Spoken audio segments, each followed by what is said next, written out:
Chapter 592. Seeing such a big reaction from the five-clawed golden dragon, Tang Zheng looked at it in amazement. The five-clawed golden dragon had always been calm in the face of changes. For a creature that had lived for who knows how many years, there were very few things that could surprise it. "Are you sure it's the tree of life?" the five-clawed golden dragon asked in bewilderment. Tang Zheng nodded. "It's absolutely true." The five-clawed golden dragon took a deep breath and said, "No wonder you can cultivate the dragon mark, it's all because of the tree of life.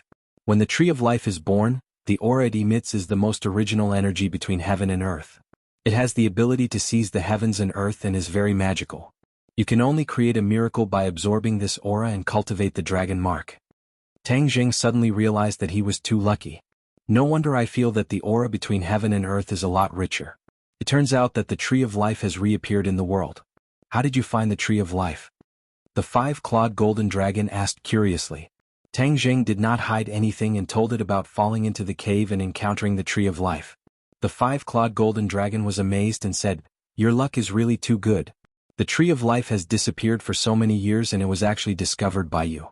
Is this the will of the heavens for the tree of life to reappear in the world?" "Whether it's the will of the heavens or not, I just want to know what's so special about this dragon mark," Tang Zheng asked.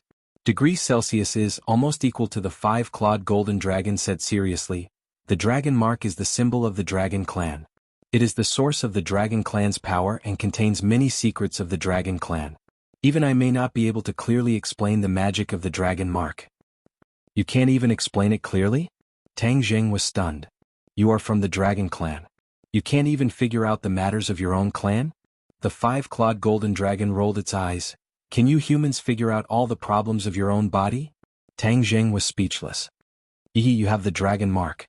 Are you still a human?" "This is a question." The five-clawed golden dragon said shockingly. "Not a human?" Tang Zheng choked, not knowing whether to laugh or cry. Back then, Tian Chanzi had also said that he was not a human.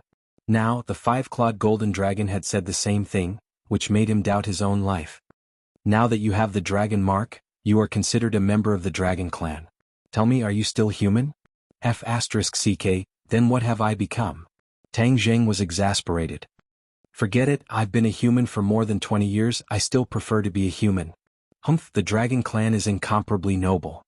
It's your honor to be part of the dragon clan." The five-clawed golden dragon said snappily. Tang Zheng hurriedly waved his hand and said, "Let's not dwell on this issue.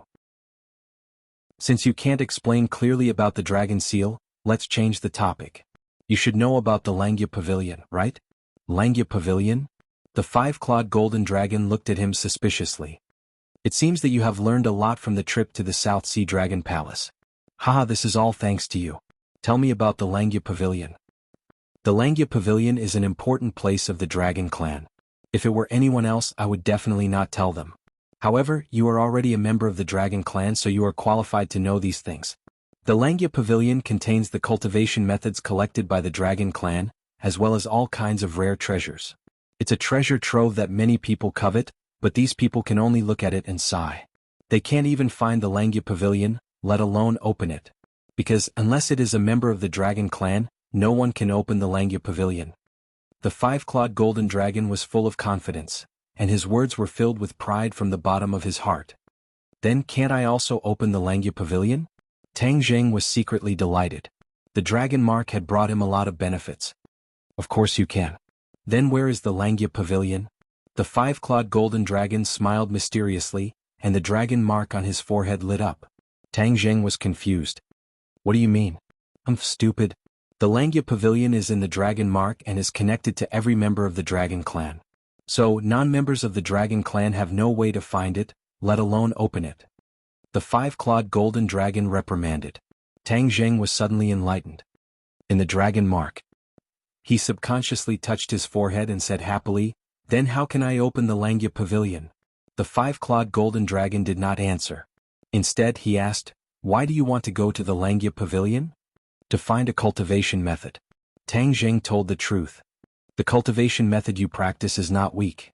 Are you still looking for other cultivation methods? Don't bite off more than you can chew. This is a famous saying." The five-clawed golden dragon advised. "It is not for me but for others, for the people around me. My cultivation method may not be suitable for them, so I want to find some suitable cultivation methods for them. Tang Jing explained. The five-clawed golden dragon suddenly understood and said, "Many people in the world covet the treasures in the Langya Pavilion, but they have never succeeded. Now you are actually giving these treasures to others." The five-clawed golden dragon was obviously unhappy. After all, the cultivation methods in the Langya Pavilion were collected by the dragon clan. Tang Zheng was not frightened by the five-clawed golden dragon's attitude. He asked, "Can't I?" "Of course you can. After all, you are already part of the dragon clan." But the dragon clan also has a rule that high-level cultivation methods cannot be passed to outsiders. In fact, I don't need to worry about this because you have only cultivated to the second level of the dragon god technique. It is impossible for you to obtain a powerful cultivation method. What do you mean? Do you think that any dragon clan member can enter the Langya Pavilion and obtain a high-level cultivation method? You may not think too simply of the Langya Pavilion, and the dragon clan is too stupid. The five-clawed golden dragon jokingly said. Tang Zheng was confused and asked, "What do you mean?" "Let me tell you, there are a total of 18 floors in the Langya Pavilion. Each floor requires a corresponding strength to go up and enjoy the corresponding treasures. Otherwise, no matter how much effort you put in, it will be in vain. There is such a strange rule." Tang Zheng could not help but feel a little depressed. "Then which floor can I go to now?" "The second floor." Tang Zheng's expression darkened as he said disappointedly, "It's only the second floor. Isn't that too little?" "It's already quite a lot.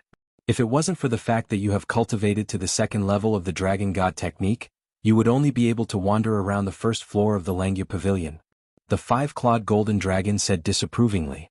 However, there was still a gap between this and Tang Zheng's expectations. "What are the powerful cultivation methods on the first and second floor?" Looking at your disdainful look, do you think that the first and second floor are very low-level cultivation methods? The five-clawed golden dragon asked disdainfully. "Isn't that so?" "Of course not. How could the dragon clan collect low-level cultivation methods? That would be an insult to the dragon clan's intelligence." Tang Zheng was overjoyed. It was good that it was not a low-level cultivation method.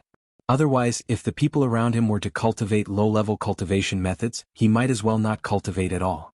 Of course, this was because Tang Zheng had the confidence to be called a tycoon. Most people would already be satisfied if they had a low-end cultivation method to cultivate. Why would they still be picky? "Then how do I get to the Langya Pavilion?" Tang Zheng no longer entangled himself with the question of cultivation methods and asked. "I will teach you a set of methods. Naturally, you will be able to communicate with the Langya Pavilion." A golden light flashed and shot into Tang Zheng's brain. A set of methods appeared in Tang Zheng's mind. According to the method, Tang Zheng began to circulate his true qi. The dragon mark on his forehead shone brightly and emitted rays of golden light. The double-clawed golden dragon in his mind also began to churn. The dragon qi vibrated and spread in all directions, filling the entire stone room. The air fluctuated and Tang Zheng felt his body lighten. The scene in front of him changed and an antique building appeared. An ancient plaque hung in front of the building. The words Langya Pavilion were written in ancient seal script. Langya Pavilion. Tang Zheng stared at the building and raised his head to look. There were indeed 18 floors and each floor was richly ornamented. It was simply like a work of art. The door opened. Tang Zheng walked up the stairs and crossed the threshold. Suddenly his eyes widened. 3 rows of bookshelves occupied the entire space. Each bookshelf was filled with ancient books. Looking up, there was a dazzling array of dazzling things. It made one unable to choose. Tang Zheng looked at a wooden plaque next to the bookshelf. There were small tadpole-like words carved on it. It introduced the situation of the first floor. This floor was full of cultivation methods. However, they were not cultivation methods. Instead, they were martial arts techniques. There were many extraordinary martial arts techniques in the world. Tang Zheng was not a martial artist. Therefore, these martial arts techniques were of little value to him. There was no need to spend time on them. He immediately stepped up the stairs and walked to the second floor. The second floor also had 3 rows of bookshelves. They were filled with various cultivation methods. The wooden plaque next to them introduced them as cultivation methods. Tang Zheng's eyes lit up. "I finally found you." The cultivation methods were as vast as the sea of smoke. Of course, he could not blindly rush up and look for them. Fortunately, these cultivation methods were organized according to category. He did not have to be at a loss. A cultivation method suitable for women. Tang Zheng's mind immediately came up with this idea. There were many women around him, but there were not many cultivation methods for women. Was a pity? He immediately rushed to a row of bookshelves and browsed from top to bottom. Finally, he stopped at the cultivation method at the top of the bookshelf. There were many cultivation methods at the bottom of this row of bookshelves. Only the top row only had one cultivation method. Could it be that the one at the top is the best? He was not a rookie. He had cultivated the ancient Clear Heaven Scroll and the Dragon God technique. He had a certain ability to distinguish cultivation methods. When he took the cultivation method at the top, he roughly glanced at it and immediately made a judgment. This was indeed a powerful cultivation method. Although it was not as good as the Dragon God technique and the ancient Clear Heaven Scroll, it was definitely a good cultivation method for ordinary cultivators. Moreover, this cultivation method was easy to learn. From simple to difficult, it could stimulate the enthusiasm and mood of the cultivator. This is it. Tang Jing did not hesitate to put the cultivation method into his sumaru pouch.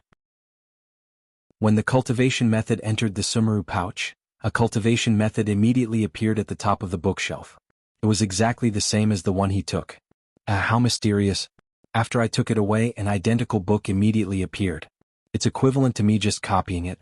This Langya Pavilion is truly mysterious and strange. Tang Jing clicked his tongue in admiration. Following the same pattern, he put the cultivation method at the top of the other two rows of bookshelves into his sumaru pouch. They were cultivation methods suitable for men and demon beasts. The dragon race enslaved tens of thousands of demon beasts. Of course they would collect their cultivation methods. Tang Jing now had 3 demon beasts under him. They were Xiao Bai Gui Chen Sui and Thundercloud Beast. He wanted to see if this cultivation method could help them. Achieving his goal, Tang Jing was overjoyed. His eyes inadvertently swept to the stairs leading to the 3rd floor. His heart moved. What is on the 3rd floor? Chapter 593. Staring at the stairs leading to the 3rd floor, Tang Jing struggled with his thoughts. In the end, he gritted his teeth and said, "The 5-clawed golden dragon said that I can only reach the 2nd floor. Will there be another miracle this time?" He lifted his foot and stepped on the stairs. Boom. As soon as his feet landed on the stairs, a huge repulsive force hit his body from the stairs. His face suddenly changed and he hurriedly activated his genuine chi to resist the force. He held on for a minute, but his other foot could not reach the 2nd step. With a loud bang he flew backward. The scene in front of him changed. The Langya Pavilion disappeared, and he returned to the underground of the Imperial City. His face was pale and his legs could not stop trembling. Miracles did not always happen. This time the 5-clawed golden dragon was right. He could not set foot on the 3rd floor with his cultivation. I don't believe it. I want to try again. He was not willing to give up and quickly activated his technique again. After a while, he was shocked and could not help but exclaim, "Hey, why is there no reaction? Why can't I reach the Langya Pavilion?" "Do you think you can go to the Langya Pavilion as you please?" The 5-clawed golden dragon's voice rang in his ears. Tang Jing was stunned and looked at it suspiciously. He asked, "What do you mean?" The 5-clawed golden dragon rolled its eyes and said, "The Langya Pavilion is an important place of the Dragon Clan. Members of the Dragon Clan only have one chance to enter the Langya Pavilion every month, and each time there is a time limit. You only have a quarter of an hour." Tang Jing suddenly understood, but he was immediately suspicious. "I didn't have a quarter of an hour just now." The 5-clawed golden dragon laughed evilly. "Of course not. I'm afraid you didn't listen to my judgment and tried to set foot on the 3rd floor, right?" "How do you know?" "Haha, of course I know. You're really overestimating yourself. The Langya Pavilion was discovered by the ancestors of the Dragon Clan and was built into the Langya Pavilion. The rules were set by the ancestors. Do you think you can break the rules of the Langya Pavilion? You were repulsed by the Langya Pavilion and were forced to leave, so you can't enter this month." The 5-clawed golden dragon laughed gloatingly. "So that's how it is. Could it be that no one is an exception to this rule?" Tang Jing asked, unwilling to give up. "Of course not. No one can violate the rules of the Dragon Clan's ancestors," the 5-clawed golden dragon said with certainty. Tang Jing sighed inwardly. Since that was the case, he should not be restless in the future. Otherwise, it would not be worth it if he was kicked out of the Langya Pavilion after so much difficulty. However, he silently made up his mind, "I will never give up on cultivating the Dragon God technique in the future because the Dragon God technique is related to the Langya Pavilion. I don't know what other treasures are upstairs, I must go upstairs." Seeing that Tang Zheng was deflated, the five-clawed golden dragon brazenly rejoiced for a while, and then said in a deep voice, "Since you have become a member of the dragon clan, then you will be able to cultivate the dragon god secret art much faster than before. The dragon god secret art is an exquisite cultivation method of the dragon clan. It will help you reach the spirit-severing stage as soon as possible, and help me leave this place." Looking at his desperate mood, Tang Zheng couldn't help but say, "I'm only at the 7th grade of fasting. I'm still thousands of miles away from the deification stage." "That's not necessarily true. You have created miracles time and time again. I think the time for me to break out of this cage is not far away." The five-clawed golden dragon was full of confidence. "How was your trip to the Southern Sea Dragon Palace?" The harvest was not small. However, the surroundings of the Southern Sea Dragon Palace were not as desolate as you said. It was quite lively with many sea demons gathered. Even the Dragon Palace was occupied and became the lair of the sea demons. They dare to occupy the Dragon Palace. What a big bastard. If I see these sea demons, I will definitely tear them into pieces." The five-clawed golden dragon showed his might and said with a murderous aura. Although the Dragon Palace was abandoned by the Dragon Clan, with the pride of the Dragon Clan, they would not allow other sea demons to occupy their lair. "Those sea demons have no chance to occupy the Dragon Palace because I have already destroyed it," Tang Zheng said. "Destroyed?" The five-clawed golden dragon's huge eyes widened as he stared at Tang Zheng. His dragon's aura erupted and enveloped Tang Zheng. Tang Zheng was not afraid and said casually, "I took away the black stone of heaven and earth and the Dragon Palace collapsed." The five-clawed golden dragon's aura collapsed and he sighed faintly.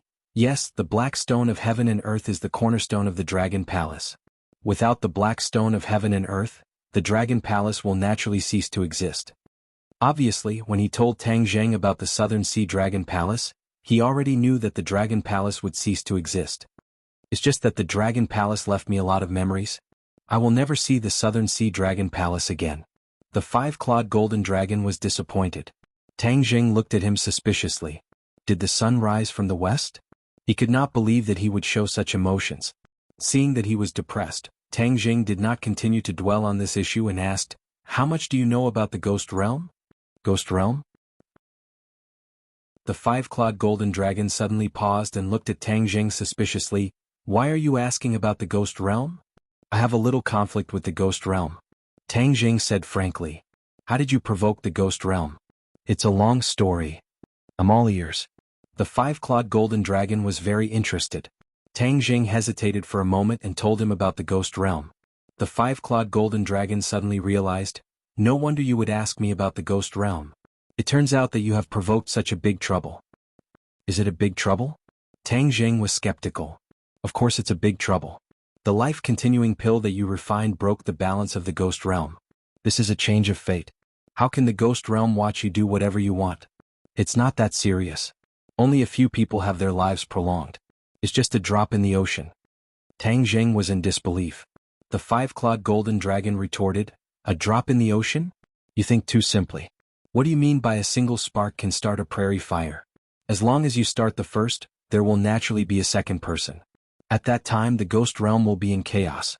The foundation of the Ghost Realm will be destroyed by you. How can they not be nervous? That's why I said that you have caused a big trouble." Tang Zheng scratched his head and was skeptical. Was it really that serious?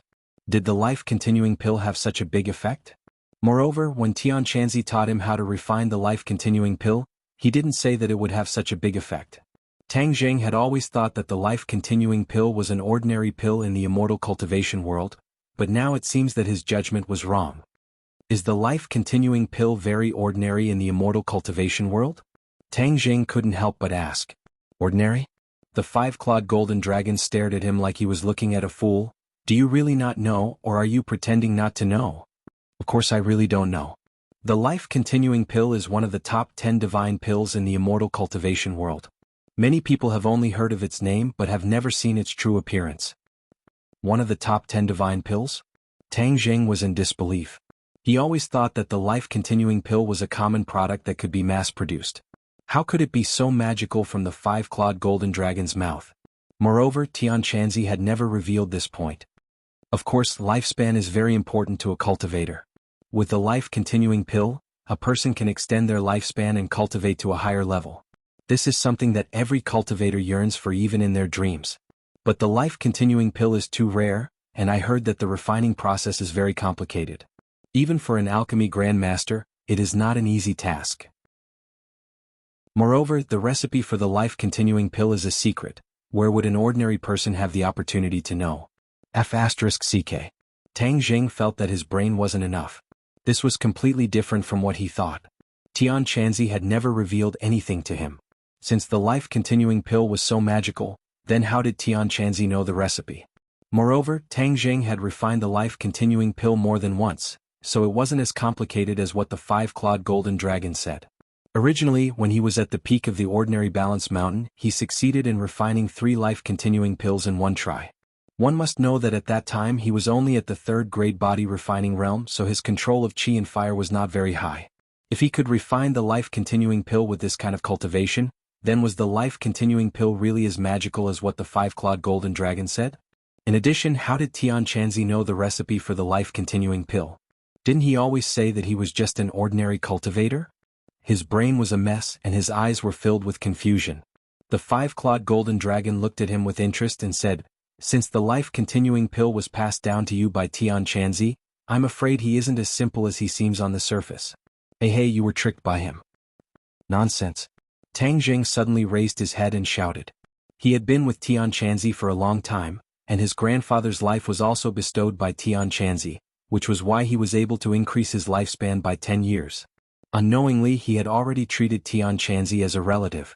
When he heard that Tian Chanzi had tricked him, his reaction was so extreme. Towards his anger, the five-clawed golden dragon turned a blind eye to it and said, "My words are not lies. If you don't believe me, you can ask him yourself." Ask him? Tang Jing hesitated. He understood Tian Chanzi's character. This old man was as stubborn as an ox. If he was unwilling to say something, no matter what, Tang Jing would not be able to pry open his mouth. But if he didn't ask him, what else could he do? Tang Jing was caught in a dilemma. It was really interesting. At that time, I didn't see too many clues. This old man hides deeply. The next time I see him, I'll have to ask him carefully. The five-clawed golden dragon said with a smile. Tang Jing's face was uncertain. Suddenly he took a deep breath and said, "I believe in him. Even if he didn't tell me the truth, he must have his own reasons. I believe that one day he will tell me the truth." If Tian Chanzi heard this, he would definitely be comforted. But the five-clawed golden dragon disdainfully said, "You are really stupid. Who knows how long it will take for him to tell you the truth?" Tang Jing rolled his eyes and fiercely glared at the other party. He said snappily, "I'm willing." "Humph, since you are willing, then I don't need to be the bad guy. But you must remember not to delay your cultivation," the five-clawed golden dragon warned. "Let's not talk about the life-prolonging pill. Why don't you talk about the ghost realm?" Tang Jing asked, changing the topic. "Do you know how many realms there are in this world?" The five-clawed golden dragon threw out a strange question. "How many realms?" Tang Jing was confused. "How would I know?" Chapter 594. 3,000 large worlds, 9,000 small worlds. Tang Jing was truly shocked by this number. It turned out that there were so many worlds and he was just a drop in the ocean. Even the world he was in was insignificant. The five-clawed golden dragon was very satisfied with Tang Jing's reaction and said, "Now you know how powerful it is? What is a large world and what is a small world?" Tang Jing pondered for a moment and asked. The five-clawed golden dragon pointed at his feet and said, "A large world and a small world are divided according to power. This world used to be a large world, but now it has been downgraded to a small world." Why would this world be downgraded? Tang Jing was slightly surprised. Because its power has weakened, it will naturally be downgraded. Strength weakened? Tang Jing instantly thought of the expulsion of the cultivators. Without the cultivators in this world, the power of humans had indeed weakened a lot. It seems that you have already guessed it. You guessed right. The five-clawed golden dragon seemed to have seen through his thoughts. Then, when the cultivators return, will this world be upgraded to a large world? Of course. Who exactly made these rules? The five-clawed golden dragon pointed to the sky, the heavenly Tao. All of these rules are evolved from the heavenly Tao and cannot be interfered with by humans. Tang Jing felt as if a bell had struck. This series of information had really subverted his worldview. What are the advantages of a large world over a small world? The five-clawed golden dragon smiled mysteriously, Of course there are advantages. A small world will disappear and be annihilated in the vast universe, but a large world's luck is excellent. It has the advantage of time and place and will not be annihilated. Annihilation. Tang Zheng's body tensed up. Then what about the inhabitants of this world? Of course they will be annihilated along with the small world, completely disappearing from the vast universe. The five-clawed golden dragon's tone was calm, but the message it conveyed made Tang Zheng feel as if he had fallen into an ice cave. You mean that one day this world will be annihilated and disappear? Unless it is upgraded to a large world? Tang Zheng asked dumbfounded. Smart. The five-clawed golden dragon praised. However, Tang Zheng was not happy at all. This disappearance was too shocking. He had never thought that this world would disappear. Although scientists had always said that every world would die, it was inferred that this world still had a lifespan of tens of millions of years. There was no need for humans to worry about it. However, after hearing this, Tang Zheng was not so optimistic. The operation of the heavenly axiom was clearly not something that could be explained by technology. In the beginning, this world was originally a small world, so in ancient times, this world experienced a catastrophe and disappeared. Humans call that period the Jurassic period. Jurassic period, dinosaurs? Tang Zheng's eyes widened. Even a 3-year-old child would have heard of these two words. According to research, it was the impact of a meteorite that caused the extinction of species and the complete disappearance of that world. After countless years of evolution, humans finally appeared in this world. You're saying that the Jurassic era belonged to a small world, and the heavenly axiom operated so the Jurassic era was annihilated and disappeared? Tang Zheng asked. You guessed right. The so-called meteorite impact is just a method of the heavenly axiom. The heavenly axiom has countless ways to make this small world disappear. The five-clawed golden dragon really did not rest until he was shocked to death. These heavy bombs exploded one after another, causing Tang Zheng's heart to jump out of his throat. Since this world is now a small world, when will it be annihilated? This was the question that Tang Zheng was most concerned about. The five-clawed golden dragon shook his head. How can the heavenly axiom be so easy to predict? So you don't know? Yes. The five-clawed golden dragon nodded. He paused for a moment and said, but it can be annihilated at any time. Tang Zheng's heart tightened and he felt like he couldn't breathe. It turned out that the residents of this world had been living in the shadow of death, but they didn't know it. He felt as small as an ant, and his fate was in the hands of the illusory heavenly axiom. *CK too unreliable. He cursed in his heart, his expression uncertain. Then how can I get rid of this imprisonment? Tang Zheng said unwillingly. I don't want my fate to be in the hands of others. Your heart is quite big.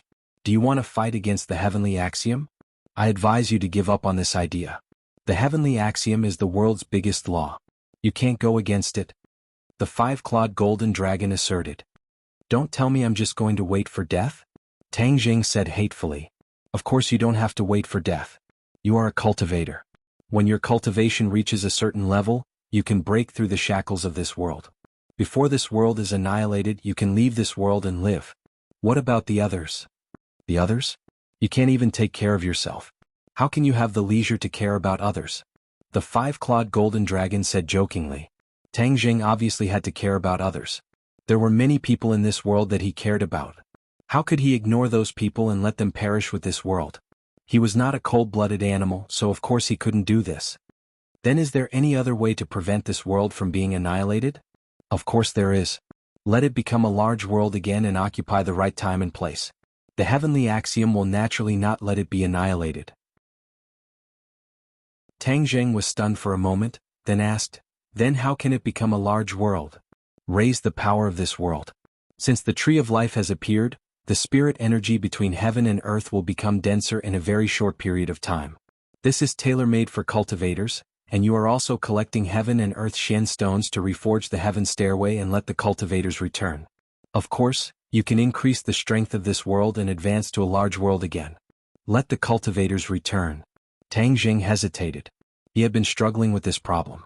The cultivators were expelled and their hearts were filled with resentment. If they returned, he could not predict what kind of revenge the humans in this world would suffer. Therefore, he did not have the right to make this decision for the lives of others. I don't know much about the sky beyond heaven, but I'm sure that the sky beyond heaven is one of the many worlds. In fact, many worlds are connected and can travel between each other. For example, the people in the ghost realm can travel to this world, and back then the cultivators were also expelled to the sky beyond heaven by New Era. However, back then New Era definitely did not think that he would demote this world, and instead let this world walk on the path of no return. Tang Zheng's expression was unsettled. Listening to the news one by one, it was difficult for him to digest it all. Could it be that it was really as the five-clawed golden dragon said, that he only had one way to let the cultivators return? Wasn't this the same as Tian Chanzi's wish all along?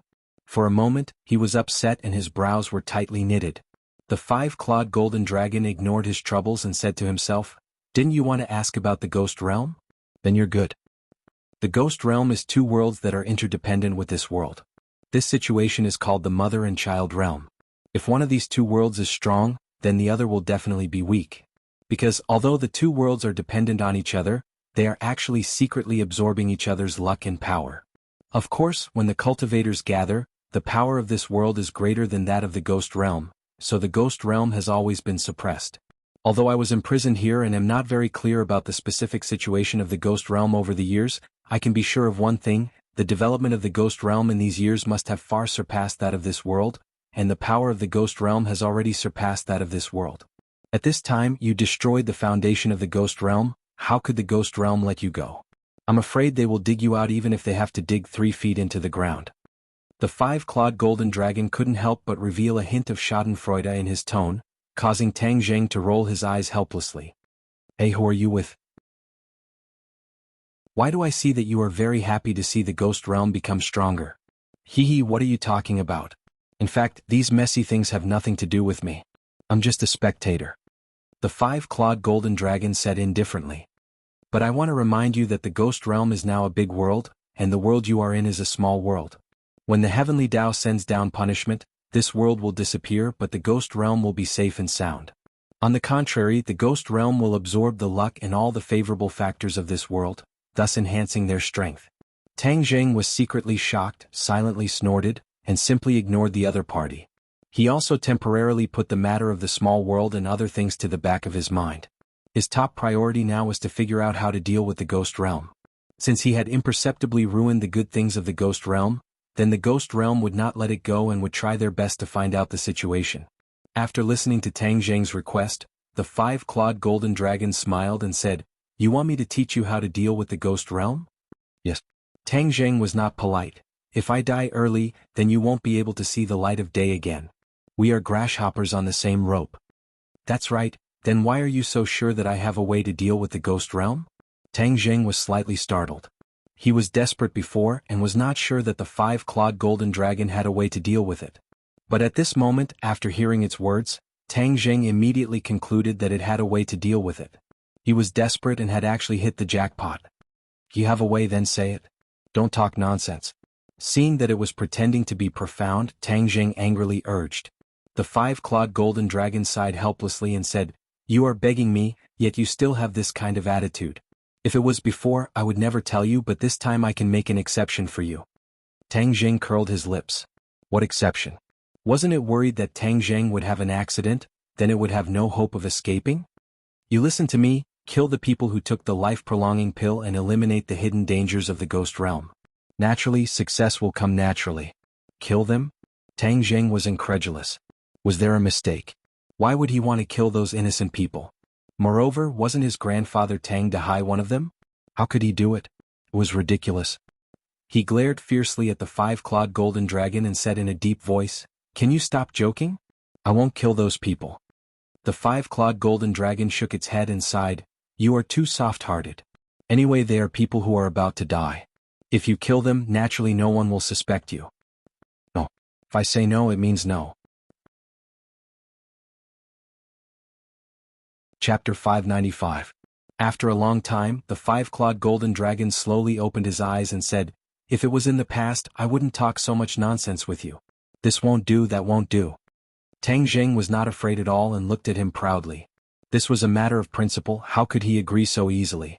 "I really don't know what to do with you, but after thinking hard, I finally found another way." "Don't keep me in suspense, what is it?" Tang Zheng couldn't force him. He urged impatiently, although he used a concealment technique on his grandfather and Nana so that the ghost realm couldn't track the two for the time being. But that was not a long-term solution. He destroyed the foundation of the ghost realm and caused them to lose their soldiers. The ghost realm would definitely try their best to find the culprit. At that time, when Tang Jing was found, the ghost realm would not just send a few ghost generals or ghost marshals to deal with him, but would definitely send more powerful experts. Tang Jing might not be able to cope with it. Therefore, he had to plan ahead and completely remove himself from this matter. Let the ghost realm be in chaos so that they have no time to care about the East, then you will naturally be safe. The five-clawed golden dragon said lightly. Let the ghost realm be in chaos? Tang Jing's eyes widened. Do I have such great ability? You don't. Indeed, you didn't, and this method was impossible to succeed in the past. But now there is a glimmer of hope, and this glimmer of hope is related to you. I really feel that this is the will of the heavens. Could it be that all of this is the arrangement of the heavens? Heaven's will? Don't talk nonsense, tell me quickly what the method is. The tree of life. This method depends on the tree of life. The tree of life is the most original energy of this world. Not only can it transform the spiritual energy and the environment, but it can also absorb the energy of other worlds to supplement this world. Tang Jing seemed to understand. You mean the tree of life can absorb the energy of the ghost realm and transfer it to this world? Of course, not every world has the tree of life, so the tree of life is very important to a world and must not be damaged. Otherwise, the world's luck will be greatly reduced and even suffer a disaster.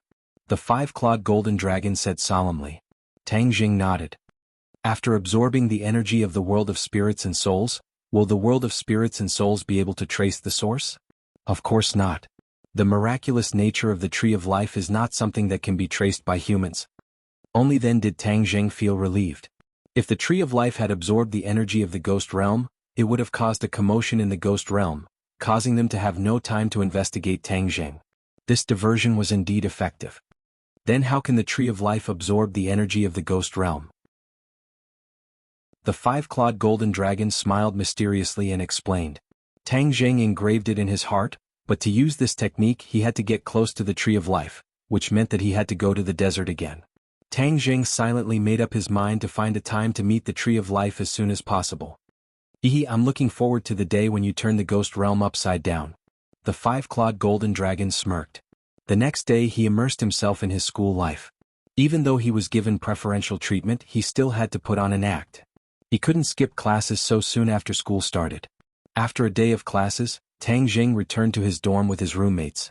Now that he had Wu, who was like a shadow, he actually liked to stay on campus. Otherwise she would follow him closely. However, he did not stay idle for too long. Yi Dingdong's roommate Li Fangfei called. Li Fangfei and Zhou Yan had officially developed into a couple, and Zhou Yan was unable to resist her pursuit. Li Fangfei asked Tang Jing if he knew what happened to Yi Dingdong's family. Today during class Yi Dingdong was called away by her family. It seemed that her expression was very serious, as if something bad had happened to her family. Something bad? Tang Jing was startled. The Ye family was one of the few great families. What kind of accident could happen? Moreover, the Chu family's patriarch had fallen, and the other three families had eaten up a portion of the Chu family's business, especially the Song family. Now that the three families were in a stalemate, although the Ye family was still a little weak with Yi Xuanji as the pillar, the other families did not dare to rashly do anything to the Ye family. Therefore, what could happen to the Ye family? Hearing that Tang Jing didn't understand, Li Fangfei advised, Tang Jing, Dingdang cares a lot about you. Now that something big has happened to her family, she must be at her weakest. You should show some concern. Although at first, Li Fangfei didn't think highly of Tang Jing and Yi Dingdang, and even felt indignant towards Yi Dingdang chasing after Tang Jing.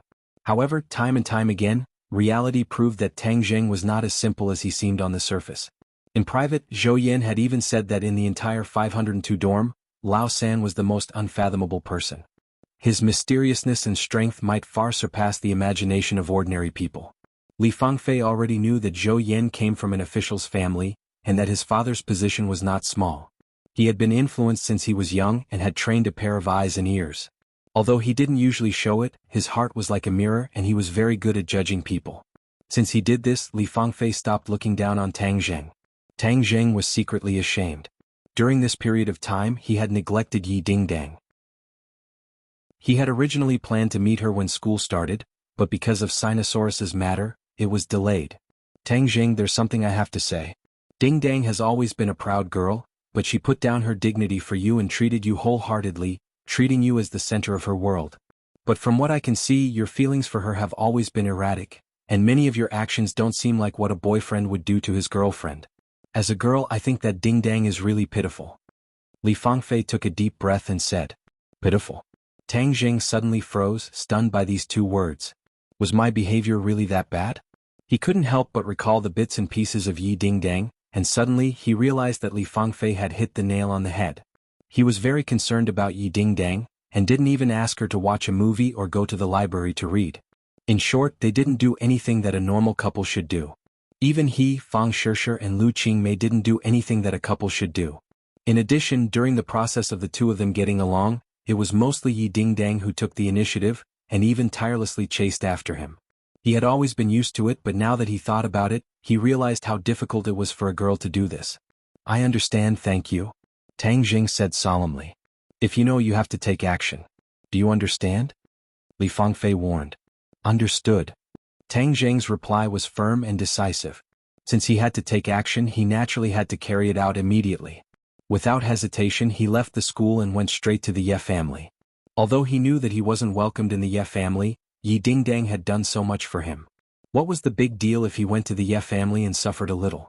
Yi Ding Dang had always insisted on being together with him despite the opposition of the majority of the Yi clan. Thus, him coming to the Yi clan without any hesitation was a response and support to her actions. She would definitely be happy. When Tang Jing arrived at the entrance of the Ye family, he felt an unusual atmosphere. "Stop right there." A person stopped him. Her almond-shaped eyes were wide open as she glared at him, like an angry lioness. Tang Jing stopped in his tracks, looked at her calmly and said, "Yi Meiyu, move aside, I want to see Ding Dang." Yi Meiyu looked at him with a complicated expression. She had once thought of seducing Tang Jing, but Tang Jing did not take the bait. Instead, he got together with Yi Ding Dang. This made her deeply suspicious of her own charm.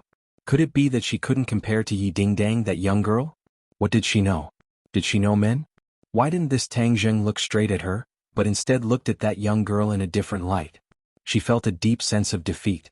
As a result, she naturally did not have the slightest good impression of Tang Jing. Just now, when the servant saw Tang Jing walking over from afar, he immediately turned around to inform her, and she coincidentally bumped into him. That was why she rushed over in a hurry to see what Tang Jing was going to do.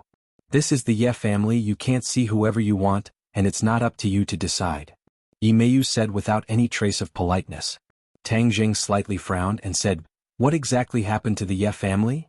"No. Nothing," Yi Meiyu said hesitantly. Seeing that, Tang Jing's heart trembled. Something must have happened to the Ye family, otherwise, the usually arrogant and despotic Yi Meiyu would not have such a reaction. "I don't care about the Ye family, I only care about Ding Dang. Although this is the Ye family, it's still her home. You can't make the decision for her." With that, Tang Jing walked towards the door with large strides. Yi Meiyu wanted to stop her, but it was no different from a mantis trying to stop a chariot. After being lightly bumped into by Tang Jing, she staggered backwards and almost fell down. After making a fool of herself in front of the servants, she flew into a rage and shouted arrogantly, "Stop him! Don't let him step into the Ye family." The servants all surrounded them. Many of them were martial warriors nurtured by the Ye family. If they were placed outside, their strength would be extraordinary, but in front of Tang Jing, they were like babies, unable to pose the slightest threat. However, this way it would be a big battle. With swords drawn, the servants clamored and were about to charge forward. Suddenly, a loud shout exploded like a clap of thunder. "Who dares to barge into the Ye family?" Everyone's eardrums vibrated, and many of the servants covered their ears, revealing a pained expression. However, Tang Jing's expression did not change, and when he looked up, a somewhat familiar face entered his sight. This familiarity was not because he knew Tang Jing, but because his facial features gave Tang Jing a sense of familiarity. This was because Tang Jing could tell at a glance that he was Yi Xuanji's other son, the eldest of the Ye family, Yi Tianming. Yi Tianming was more like Yi Tianlei than Yi Tianlei, especially the expression between his eyebrows, which was exactly the same. Yi Tianming walked over with a majestic gait, and the servants all stepped aside to make way for him. Yi Tianming stared at Tang Jing with an unfriendly expression and scolded, "Who are you?" Tang Jing was not afraid at all. Although he had never seen Yi Tianming before, he did not believe that Yi Tianming would not recognize him. He had caused such a huge commotion in the capital, and he had a close relationship with Yi Tianlei. He did not believe that Yi Tianming had not investigated him. Since the other party asked the obvious, Tang Jing did not have the mood to talk and said indifferently, I came to find Ding Dang. I don't want to cause trouble, but I don't mind causing trouble. Chapter 596. Tang Jing's tough attitude made Yi Tianming frown. Although there were many rumors about Tang Jing, Yi Tianming did not really take Tang Jing seriously. Moreover, this was the Ye family. Yi Tianming took a step forward and said in a low voice, if you don't know what's good for you, then don't blame me for being rude. Yi Tianming was about to make a move. Tang Jing was ready to fight. A conflict was about to break out. Handsome. Feng Xinyang's voice rang out.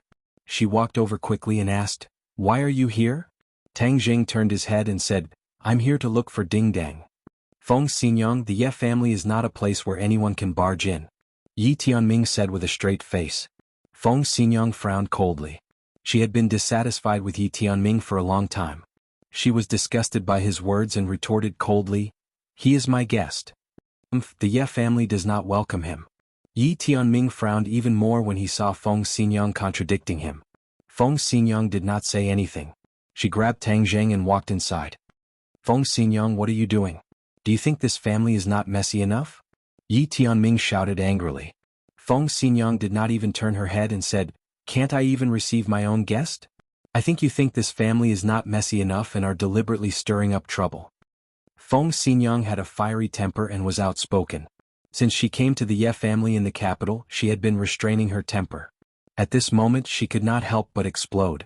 In front of so many servants, Yi Tianming's dignity was seriously challenged.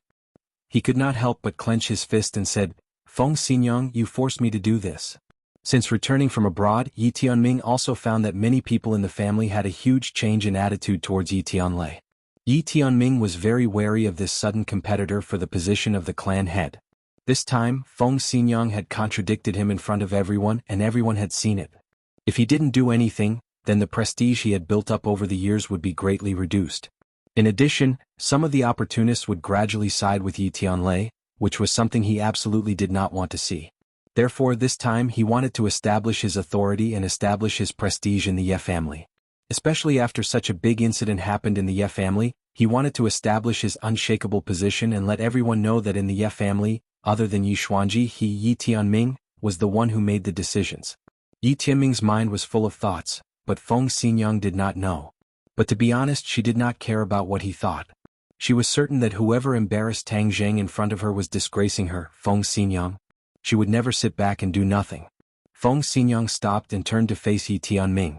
She said, what do you want? I'll accompany you to the end. Yi Tianming's eyes were filled with anger. This was a public provocation. If he did not suppress this, it would be more difficult for him in the future. Then don't blame me for being impolite. His feet slipped and he suddenly appeared in front of Feng Xinyang. After Feng Xinyang came to the capital, she had a breakthrough and reached the second grade of the innate realm. But compared with Yi Tianming, she was still inferior. Yi Tianming did not show mercy this time. He was determined to teach Feng Xinyang a lesson as an example to others. Establishing his authority. Just as Feng Xinyang was about to retaliate, another vigorous figure was faster than her and stood in front of her to protect her. He lightly said, Aunt Feng, let me deal with this kind of person. There is no need for you to make your presence known. He pushed out a palm with one hand. It was plain and simple, but the palm force was restrained. Bang! When the two palms came into contact, Tang Jing did not move an inch. Yi Tianming retreated 3 steps. His heel tapped on the ground and only stopped when he stepped on the stone floor. But the stone floor under his feet was like a spider web, cracking inch by inch. Yi Tianming was shocked and his cheeks flushed red. He took a deep breath and suppressed the inner strength in his heart. Stop fighting. Yi Tianlei rushed out and shouted in shock. Tang Jing remained calm and greeted Yi Tianlei, Uncle Yi, I'm looking for Ding Dang. Yi Tianlei's face was complicated. He nodded and said, this is all a misunderstanding. Everyone stop. Little Jing, why are you looking for Ding Dang? I heard that she was called back while she was still in class. I was worried that something happened to her, so I came to take a look. Hearing these words, Feng Xinyang was overjoyed. She thought to herself that this girl's luck with men was finally here. Since this little handsome boy actually took the initiative to come and see her, then sooner or later she would take him down. Truly worthy of being my Feng Xinyang's seed. Yi Tianlei did not have such thoughts. He said in a deep voice, "Father suddenly fainted. We are looking for doctors everywhere." With Yi Xuanji's cultivation and strength, this kind of situation would not happen for no reason. So when Tang Jing heard this, he was shocked. Yi Tianming regained his senses and caught the flaw in Yi Tianlei's words. He sternly scolded, "Tianlei, how can you tell an outsider about this?" The news of Yi Xuanji's coma was strictly controlled within the Ye family. No one dared to spread it because this news would cause a commotion and negatively affect the Ye family. Xiao Jing is not an outsider, Yi Tianlei argued, but he could not tell Yi Tianming that his father escaped death and broke through to the supreme power realm because he took Tang Zheng's life-prolonging pill. Therefore, it was not a disgraceful act to tell Tang Zheng about Yi Xuanji's situation. On the contrary, Yi Tianlei thought that he should tell him. Although Yi Tianming was shocked by Tang Zheng's strength, Yi Tianlei's appearance helped him out. Otherwise he would not know what to do. In addition, his perception of Tang Zheng had undergone a complete change. He had underestimated him too much in the past. Suddenly, his hostility to Tang Zheng became stronger. Yi Tianlei had such a big help. Of course he could not ignore it. Yi Tianming suppressed his anger and asked his subordinate next to him, "Has the person sent to invite the King of Medicine back?" "He just came back, but the King of Medicine is not in the capital. It is said that he went on a long journey." The subordinate reported nervously. "A long journey?" Yi Tianming's face stiffened. Yi Tianlei looked at Tang Zheng and said, "Big brother, the King of Medicine and Xiao Jing have a close relationship. Since the King of Medicine is not here, why not let Xiao Jing try?" The relationship between Tang Zheng and the King of Medicine was too complicated. When the King of Medicine appeared at the auction, he publicly admitted that Tang Zheng was his master. This made many people surprised. Many people were skeptical, but there was no doubt that Tang Zheng and the King of Medicine had a close relationship. What ability does a young boy have? Continue to send people to find the King of Medicine. We must bring him to the capital as soon as possible. Yi Tianming said disapprovingly. Time waits for no one. I think that we should let Xiao Jing try. Yi Tianlei retorted. If I say he can't, then he can't. If he can't cure father, who will be responsible? Yi Tianming said unhappily. He was determined to control the situation. I believe in him, Yi Tianlei said stubbornly. Tang Zheng had created too many miracles, so he subconsciously thought that Tang Zheng might be able to create another miracle. Yi Tianming heard this and still did not give in. Tang Zheng frowned. He did not understand the situation. These two brothers were arguing so fiercely. Was it necessary? Just as he was about to interject, he felt a cold and gloomy feeling descend from the sky. He subconsciously looked up. The sky was completely dark. The haze in the capital was not small. It was impossible to see the night sky. But Tang Zheng saw many different things. The dark sky was emitting a strange force, enveloping the Ye family's mansion. Inchi. Tang Zheng instantly recognized this strange force. It was too familiar. But the key point was, how could the Ye family be enveloped by such a strong yin qi? This did not make sense at all. In the past, Tang Zheng had been to the Ye family. The Ye family's yang qi was very strong. It was a place with good feng shui. It was one with the fate of the capital. It was impossible for such a strong yin qi to appear. There must be something wrong with this abnormal situation. Seeing him look up at the sky as if he was scared silly, the others turned their gaze and looked at him suspiciously. "Little handsome, what's wrong?" Feng Xinyang patted his shoulder and asked with concern. "What happened to Yi Xuanji?" Tang Jing asked in a deep voice. He did not care about Yi Xuanji's life or death. But with such a strong yin qi appearing in the Ye family, he had to pay attention. Hearing him call Yi Xuanji's name, Yi Tianming was furious. "Tianlei, what did you hear from him? He is so rebellious." Yi Tianlei coughed awkwardly and advised, "Big brother, little Zheng must have found something. Let's listen to him first." "What's there to listen to? What can he possibly say? This person came to the Ye family to make trouble. If father was here, he would definitely drive him out of the Ye family. He would never listen to his nonsense," Yi Tianming said righteously. The meaning of his words was quite deep. He was accusing Yi Tianlei of going against the wishes of the old man. This was disrespectful and unfilial. Many people nodded, apparently agreeing with Yi Tianming's words. Yi Tianlei fell into a passive state, but he still stubbornly said, "Little Zheng is more powerful than you think." Moreover, the Medicine King revered Little Zheng as his master, so his medical skills are definitely out of the ordinary. Father's illness cannot be delayed. If Little Zheng has a way, then wouldn't everyone be happy? After saying that, he directly invited Tang Zheng to the Ye family's backyard. Yi Tianming's expression kept changing. He said in a deep voice, "Then I want to see how long he can play tricks." Yi Tianming did not believe that Tang Zheng could save Yi Xuanji. After all the famous doctors in the capital had diagnosed Yi Xuanji. They all said that Yi Xuanji's condition was rare and they could not diagnose the cause. Yi Tianming did not believe that Tang Zheng was more powerful than those divine doctors at such a young age.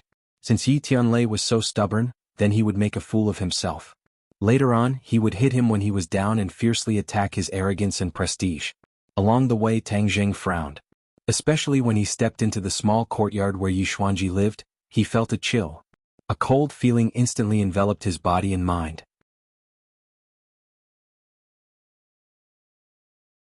Chapter 597. What's wrong? Yi Tianlei asked anxiously when he saw Tang Zheng stop and frown.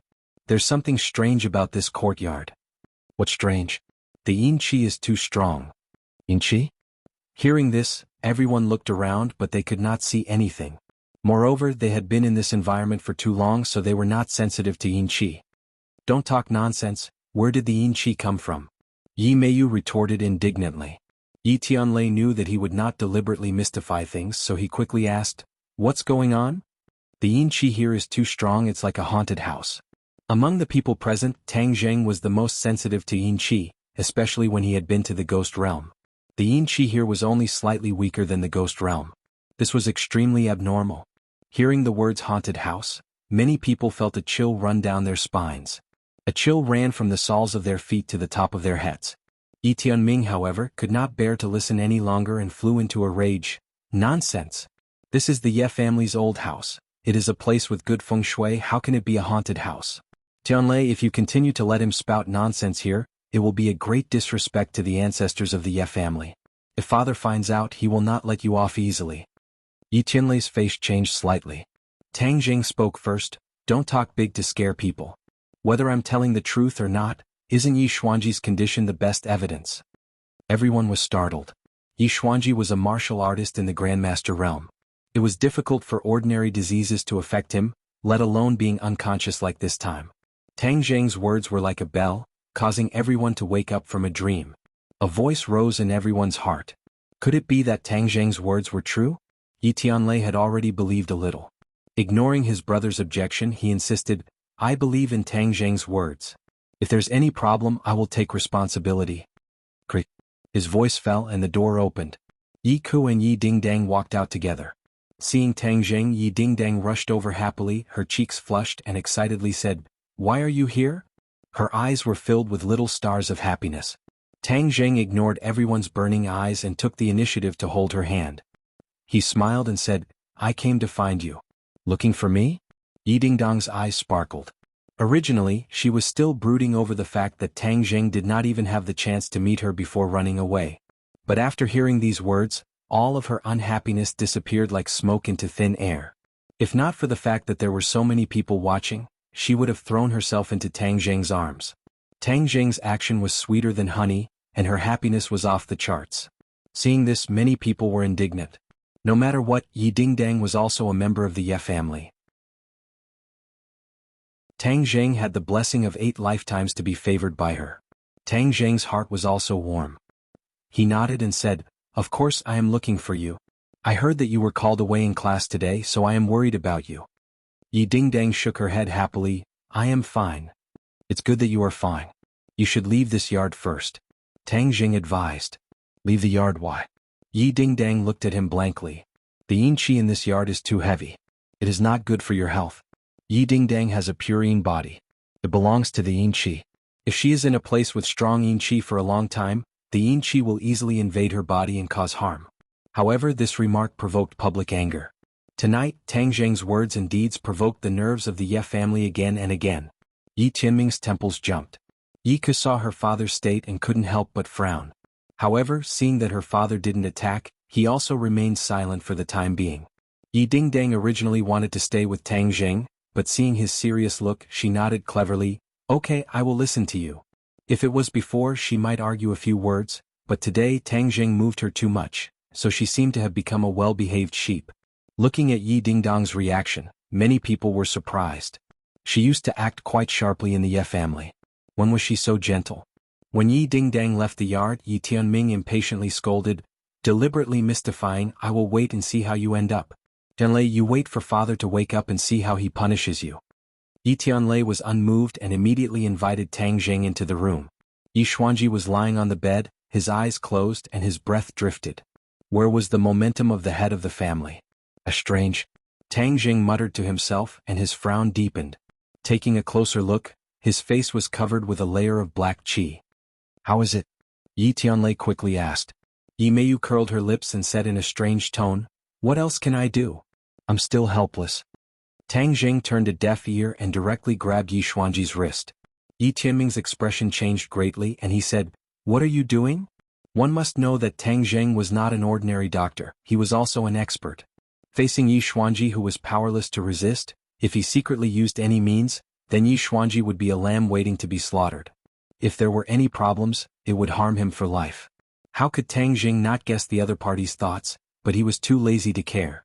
He did not have to save Yi Xuanji, but all of this was related to Yin Qi, which was why he was so interested. Yi Tianlei was not as good-tempered as Tang Jing. He had run out of patience with Yi Tianming and roared, "Why are you talking so much nonsense? Why would Tang Jing harm father? If he really had such thoughts, father would have died long ago." These words were really shocking, especially Yi Tianlei's attitude. In the past, he would try his best to be calm when facing Yi Tianming. Even if he was angry, he would hide it in his heart. Yi Tianlei was also stunned. He did not expect this, but he was instantly furious. How many days had it been since Yi Tianlei returned to the Ye family, and he dared to yell at him in front of everyone? What was this? Where was his face and dignity? However, he muttered in his heart about the meaning of Yi Tianlei's words. Could it be that Yi Tianlei was stupid? How could father's life be related to this kid? It sounded like it was because of him that father could live for so long. It was simply the biggest joke in the world. But before his anger exploded, Yi Tianlei's voice sounded again. Yi Tianlei ignored his brother's anger and glanced at Tang Jing. Seeing that he was calm and did not have a strong reaction, he made up his mind and said, "When father was cultivating, there was a big problem with his body. He did not have much time left. It was Tang Jing's life-prolonging pill that created a miracle. Not only did it save father's life, but it also gave father the opportunity to break through his cultivation and reach the master realm." At that time, Tang Jing and the relevant people had agreed not to expose the fact that Tang Jing saved Yi Xuanji. But times had changed. At that time, he was worried about exposing his identity as a cultivator. But now, his identity as a cultivator was no longer a secret in the eyes of many people, so there was no need to continue to keep it a secret. It was precisely because of this point that Tang Jing did not stop Yi Tianlei from revealing the news. Suddenly, everyone was shocked by the news. Except for Yi Dingdang's family of 3, the rest of the Ye family were kept in the dark. They did not know this important news at all. But many of them were smart people. They immediately thought of Yi Xuanji's attitude towards Tang Jing when he first came to Beijing. He did not hesitate to break with the Song family and acquiesce to the matter between Tang Jing and Yi Dingdang. This was an extremely unusual move because no one found out what virtue or ability Tang Jing had to deserve this honor. But now that they thought about it, everything could be explained. It turned out that Tang Jing was Yi Xuanji's savior. Even the Ye family owed a great debt of gratitude. If he did not save Yi Xuanji, the Ye family would have fallen to the Chu family's current situation. Suddenly, everyone looked at Tang Jing with a complicated expression. It turned out that they were able to maintain their status and wealth today. It was all thanks to Tang Jing. Yi Tianming and his daughter were speechless. They did not think that Yi Tianlei would dare to lie about this kind of thing. Then all of this was true. Tang Jing turned a blind eye to these complicated expressions. Instead, he caught the words life-prolonging pill from Yi Tianlei's words. He woke up from a dream. According to the 5-clawed golden dragon, the ghost realm would definitely thoroughly investigate the life-prolonging pill. However, Tang Jing used the art of deception to hide Tang Dahai and Nana. Yi Xuanji, who was the third to increase his lifespan, would be the first target. Moreover, if it were not for the ghost realm's intervention, the Ye family's mansion would not have so much yin qi gathered and turned into a haunted house. It turns out that everything that happened to Yi Xuanji is related to me, Tang Jing said. Originally, it was unknown whether he would save Yi Xuanji or not. However, since he understood that all of this was caused by him, he could not stay out of it. This was equivalent to the life-prolonging pill being a product that he sold. All of this was a problem after sales. As a qualified businessman, Tang Zheng was still very professional. Moreover, Yi Xuanji was the pillar of the Ye family. Yi Dingdang was a member of the Ye family. If this pillar fell, she would definitely be affected. Whether it was for public or private reasons, Tang Zheng could not sit back and do nothing. Tang Zheng did not care that everyone was still in shock, unable to extricate themselves. He waved his hand and shouted, "If you want him to live, then get out." All was silent. Everyone stared at him with their mouths agape, not knowing how to react. Yi Tianlei was the first to react. He was the one who understood Tang Zheng the most. He knew that he had many secrets that he did not want to be found out. Therefore he quickly said, "Everyone get out. Tang Zheng wants to save him." Yi Tianming hesitated for a moment and looked at Tang Zheng with mixed feelings. Then he turned around and walked out silently. Tang Zheng snorted coldly. There was no doubt that Yi Tianming's actions were unwise. Especially after Yi Xuanji woke up and knew about these things, he would definitely have opinions about him. As the successor of the family head, he seemed to be helpless in the face of this crisis. Moreover, he was too selfish and did not have the domineering and imposing manner of a family head. On the other hand, Yi Tianlei acted neatly and dared to take responsibility for his actions. He had the demeanor of a great family head. Many smart people instantly understood this point. They looked at the two brothers with complicated eyes and left the room one after another. "Uncle Yi, Aunt Feng, you two stay." Tang Jing shouted, "If there are any accidents later, you can help." As soon as these words came out, Yi Tianming's status was even lower. If Yi Xuanji woke up, he would understand that his survival was thanks to Yi Tianlei.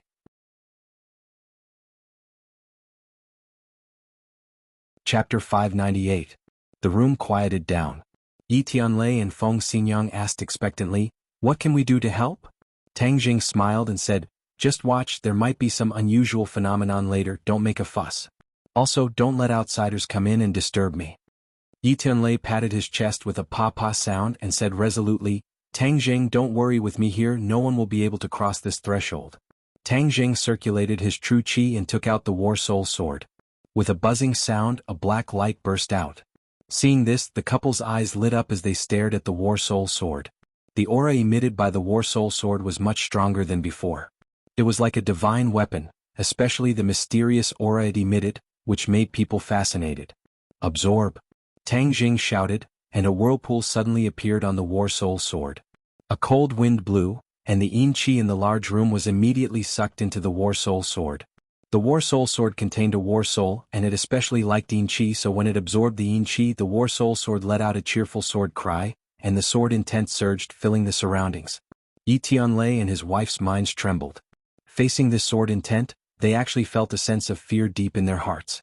The two of them looked at each other and saw the deep shock in each other's eyes. "Rise!" Along with a low shout, the War Soul sword floated in the air and crazily rotated, as if it was creating a dragon tornado. The surrounding yin qi surged even more crazily and rushed into the War Soul sword. The layer of black qi on Yi Xuanji's face swam, and slowly separated from his skin. Suddenly Yi Xuanji crazily twisted, his face revealing a painful expression. "What's wrong?" Yi Tianlei was shocked. "Don't make a sound, little handsome brother will take care of it." Feng Xinyang quickly held her husband's hand and comforted him. Yi Tianlei's palm was covered in a thin layer of cold sweat. The nervousness in his heart could be imagined. Tang Zheng's face sank. He also felt something strange. His goal was to extract the yin qi from Yi Xuanji's body. However, he didn't expect the yin qi to be so stubborn. It was as if it had fused with his body. The yin qi hovered above Yi Xuanji's body and gradually formed a ferocious ghost face. It opened its mouth and roared, "Who are you? How dare you stop me?" Seeing this scene, Yi Tianlei and his wife were stunned.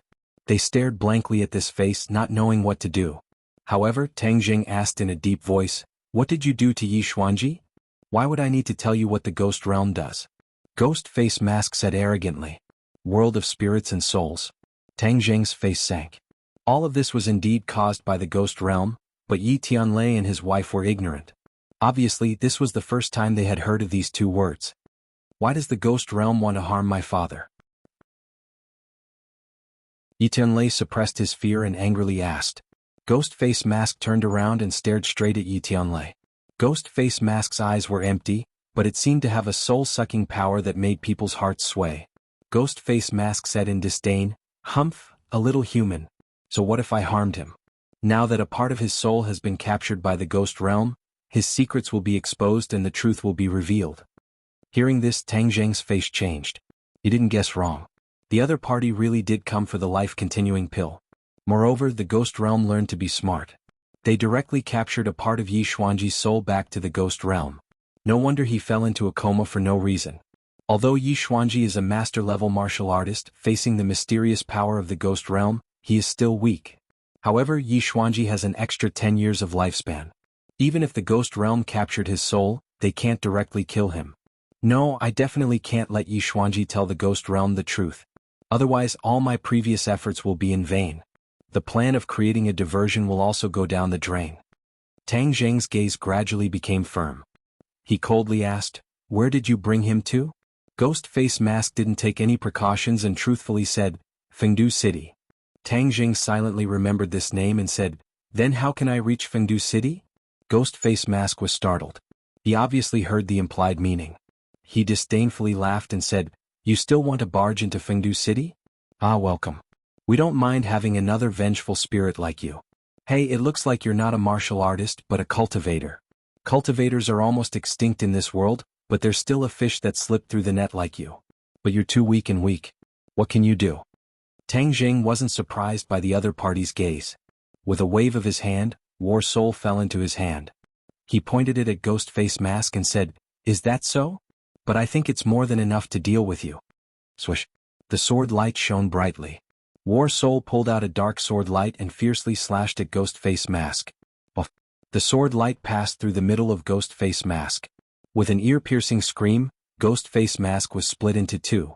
It became more and more ferocious, but it slowly faded and finally turned into a wisp of Yin Qi. Keep.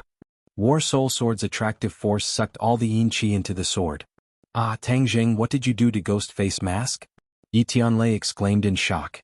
Ghost Face Mask is not the main body. It's just a consciousness left behind. It's not important. Tang Zheng explained. A consciousness? The couple was stunned. They had never heard of such a situation. It was an eye-opener. Then what do we do next? Will the old man wake up? Yi Tianlei paused for a moment and asked anxiously. Tang Zheng glanced at Yi Xuanji, who had his eyes closed, and shook his head solemnly. "Not for the time being. His soul has been taken away." "Ah, then isn't the old man hopeless?" Yi Tianlei's face sank. "It's too early to say that. Let me dissolve the Yin Qi in this house first." After a moment, the Yin Qi in the Ye family's house was completely absorbed by War Soul Sword. Tang Zheng said, "I have a way. It's worth a try." "What way?" "I'll go to the ghost realm and bring his soul back. After his soul is returned, he should be fine." Tang Zheng made up his mind. Since he wanted to keep this a secret, he couldn't leave Yi Xuanji in the ghost realm. "You're going to the ghost realm?" The couple was really shocked by this news. With their knowledge, they really didn't know how to go to the ghost realm. The ghost realm was a completely foreign existence to them. "How do we go?" "I have a way. I can't guarantee how long I'll be gone. During this time you have to take care of Yi Xuanji. Don't let his body suffer any damage. Otherwise, even if we find his soul, it'll be useless." Tang Zheng exhorted. "Little handsome, this is too dangerous. I can't let you take this risk. Moreover, this is the Ye family's matter. It's not your matter. You don't have to take such a big risk and price." Feng Xinyang was worried about Tang Zheng's safety and quickly advised. Tang Zheng smiled bitterly. All of this happened because of him.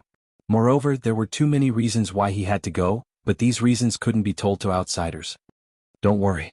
Although the ghost realm is full of danger, if I'm careful, it shouldn't be a big problem." Tang Zheng comforted. But in fact, deep in his heart, he didn't have absolute confidence. He couldn't tell them the truth. Otherwise they wouldn't let him go. The couple looked at each other. Yi Tianlei was incoherent with gratitude. "Tang Zheng, thank you. You've done too much for the Ye family. The Ye family owes you too much. If anyone in the Ye family dares to gossip about you in the future, I, Yi Tianlei, will be the first to disagree." Tang Zheng smiled faintly and said, "Wait for me to come back. But don't tell anyone about what happened just now and where I'm going." He took out a ghost token and activated it with his true qi. A ghost gate immediately appeared in front of the three of them. Traces of Yin Qi immediately spread out. The couple turned into statues again. "I'm going." Tang Zheng stepped through the ghost gate and disappeared. The ghost gate immediately disappeared without a trace, leaving the couple looking at each other speechlessly for a long time. Bang bang bang. There was a knock on the door. Yi Tianming's urging voice sounded. It's been so long. How's the situation? Hurry up and open the door or we'll break in.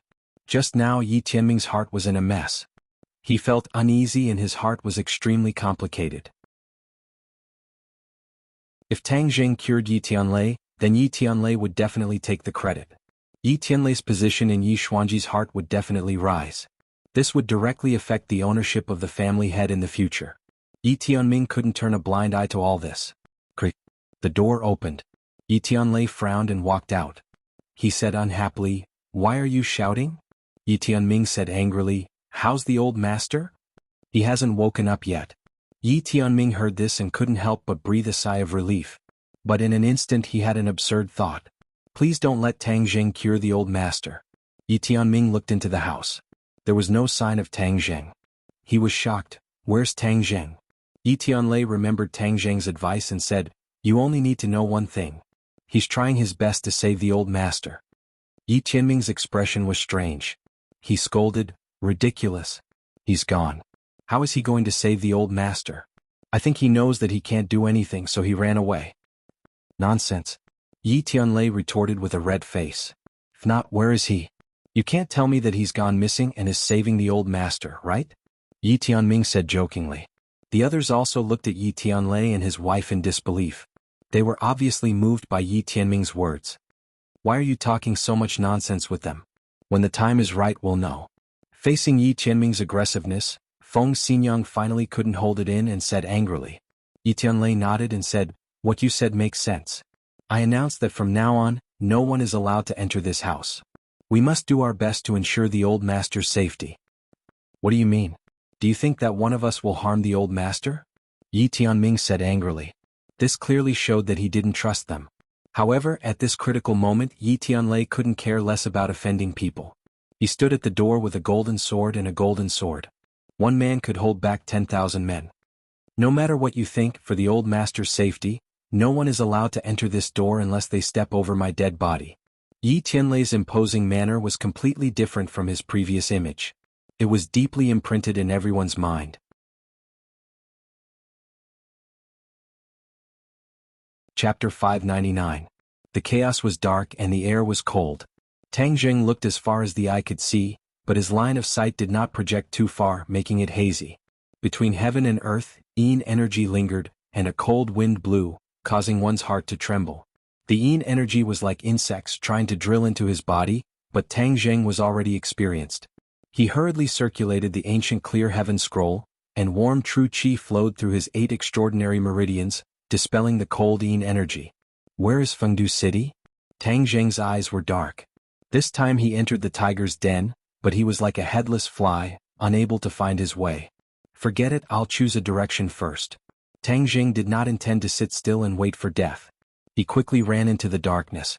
The cold wind whistled past his ears, and if it wasn't for his 9 yang saint body and the ancient clear heaven scroll, he would have been paralyzed by the cold. After running for dozens of kilometers tirelessly, Tang Jing gradually gained some insight. The ghost realm was vast and the land was barren. There were no plants and it was even more desolate than a desert. The ground was cold and hard like rock. If he was in the human realm, he would have already seen the faces of people after running for such a long distance. However, he did not see a single person in the ghost realm. After running for another 100 kilometers, Tang Jing came to an emergency stop. He vigilantly looked at a pile of buildings not far away. This was a place like a village, but there were no trees. On the desolate land, there were stone houses in picturesque disorder. The stone houses were made of dark stone. They looked ugly, but they gave people a feeling of sturdiness. Tang Jing did not act rashly, and instead hid in the distance to observe. Finally, a figure walked out of the stone house. This person's body was surrounded by yin qi. With just a glance, Tang Jing could tell that the other party was not an ordinary ghost. At the very least, it did not look like the muddle-headed ghosts that he had seen before. The other party's mind was clear, and its purpose was clear. It went into another stone house and after a while it came out again. Tang Jing was moved. Since he did not know the direction of Fengdu City, why not catch one and ask? The other party did not know that danger was about to befall them. They left the village and walked out. Tang Jing followed behind them, and the two of them moved further and further away from the village. A moment later, Tang Jing suddenly increased his speed, and with a sound, he appeared behind the other party. Before the other party could react, he was restrained by Tang Jing. The man looked at Tang Jing in horror and asked, "Who are you?" Tang Jing finally got a good look at this person's appearance.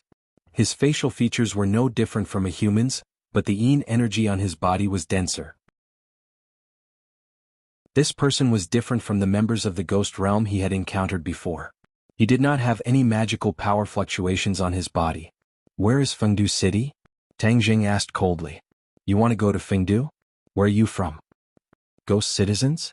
Tang Jing was momentarily stunned. This was the first time he had heard of such a term. An astonished look appeared on the other party's face at the sight of Tang Jing's stunned expression, and a hint of realization appeared on his face as he asked, "You're not a ghostly citizen? Then who are you? You're obviously not an emissary of hell." "Emissary of hell?" Tang Jing frowned. An emissary of hell was the weakest member of the ghost realm he had ever encountered. However, this person was obviously afraid of an emissary of hell, which was really surprising. "Who are you? You're not an emissary of hell, nor are you a ghostly citizen. Could it be that you're a newly dead ghost?" Tang Jing was confused. He was really confused by the other party's continuous questions. "First, tell me the general situation of the ghost realm. Otherwise, I'll make your soul scatter immediately." Tang Jing threatened with a murderous aura. "Spare me, I'll tell you everything." The other party did not insist and immediately told Tang Jing the truth. It turned out that the ghost realm was more complicated than Tang Jing had imagined. The ghost realm was actually not much different from the human realm. They had a strict hierarchy. When people died, their souls would enter the ghost realm, and these souls would have various places to go. Those who were lucky would be reincarnated as humans, and most of them would settle down in the ghost realm and become residents of the ghost realm, known as ghost citizens. However, the hierarchy in the ghost realm was even stricter. As the lowest level of existence, the ghostly citizens did not have much status. On the other hand, the ghost realm was ruled by various bureaucrats, the representatives of which were the 10 Yama kings. This was a bit like the era when the human world was divided. Each Yama king occupied a territory, and the Yama king was the highest representative of power, ruling over thousands of ghost citizens. And Fengdu City was the center of power in the ghost realm. It was occupied by the most powerful king of hell. This king of hell was called King Yenluo. Fengdu City was located at the peak of Mount Yanfu. It was a very grand city. This ghostly citizen had only heard of it and had never seen it with his own eyes. This place was hundreds of thousands of kilometers away from Fengdu City. It was definitely not something that could be reached in a day. The more Tang Jing heard, the tighter his frown became. If Yi Xuanji was brought to Fengdu City to ask about the reason, then all his plans would go down the drain. Therefore he had to rush there as fast as possible. However, it seemed like there was not enough time. The ghostly citizen looked at Tang Jing in horror. He could not understand who this outsider was and why he dared to trespass into the ghost realm. However, he knew that his life was in Tang Jing's hands. Therefore, when he saw his frown, he quickly said, "Actually, it doesn't have to be a long journey to Fengdu City.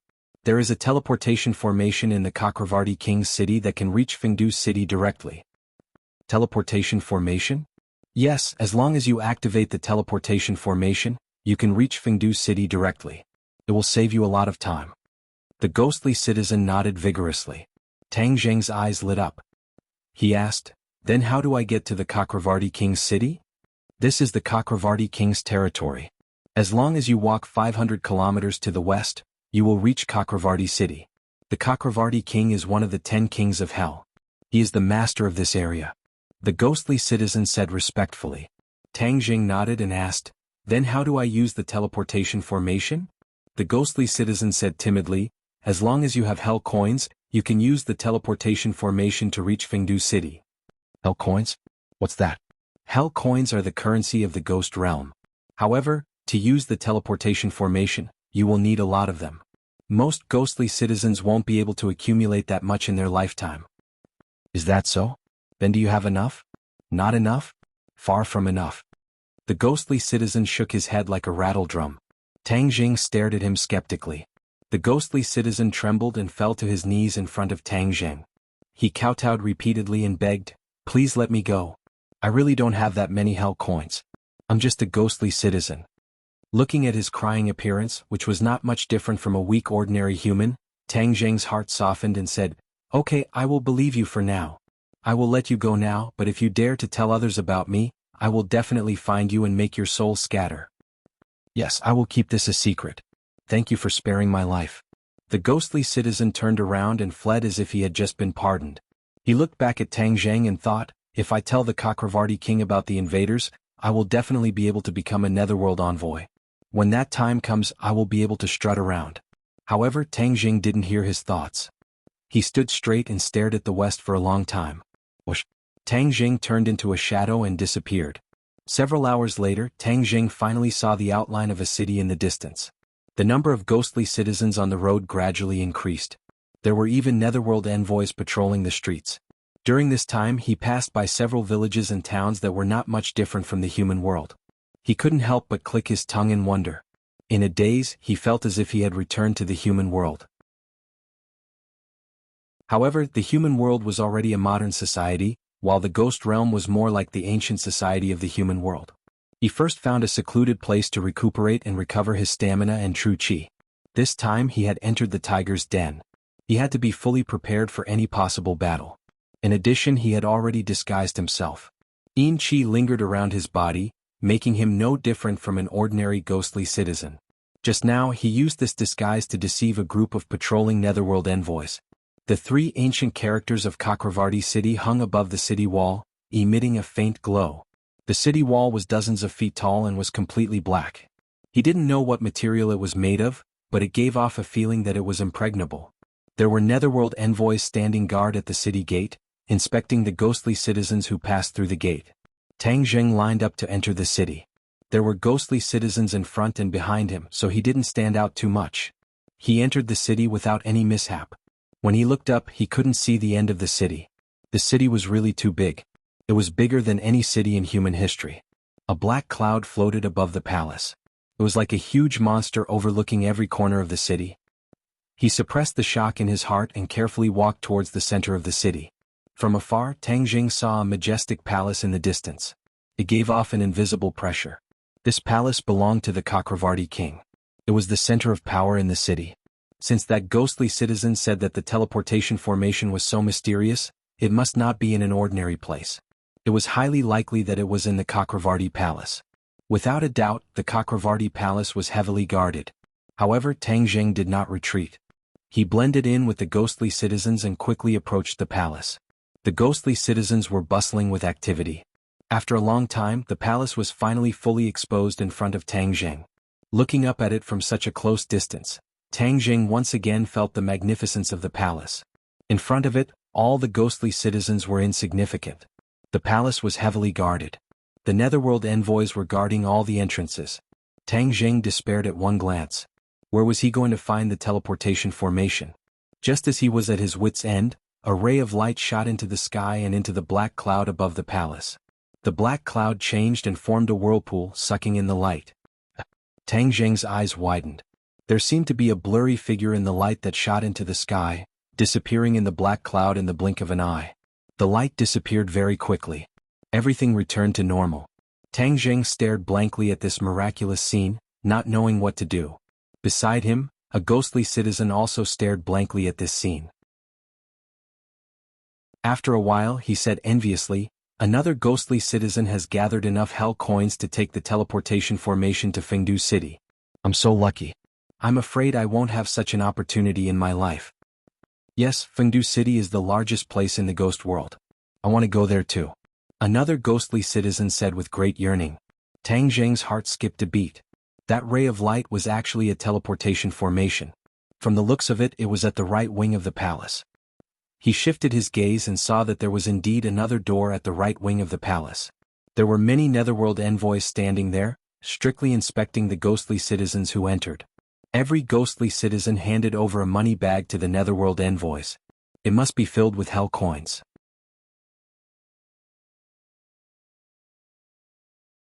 Chapter 600.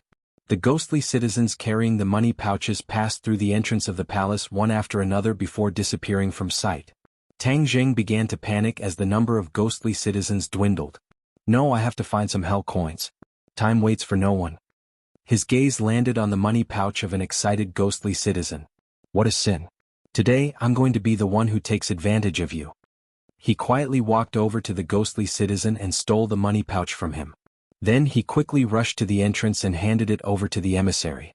The emissary stared at him for a moment before carefully counting the hell coins. Then he waved his hand impatiently, indicating that he could enter. Tang Zheng felt a sense of relief as he hurriedly passed through the entrance. Before him was a long stone path with towering stone walls on either side of it.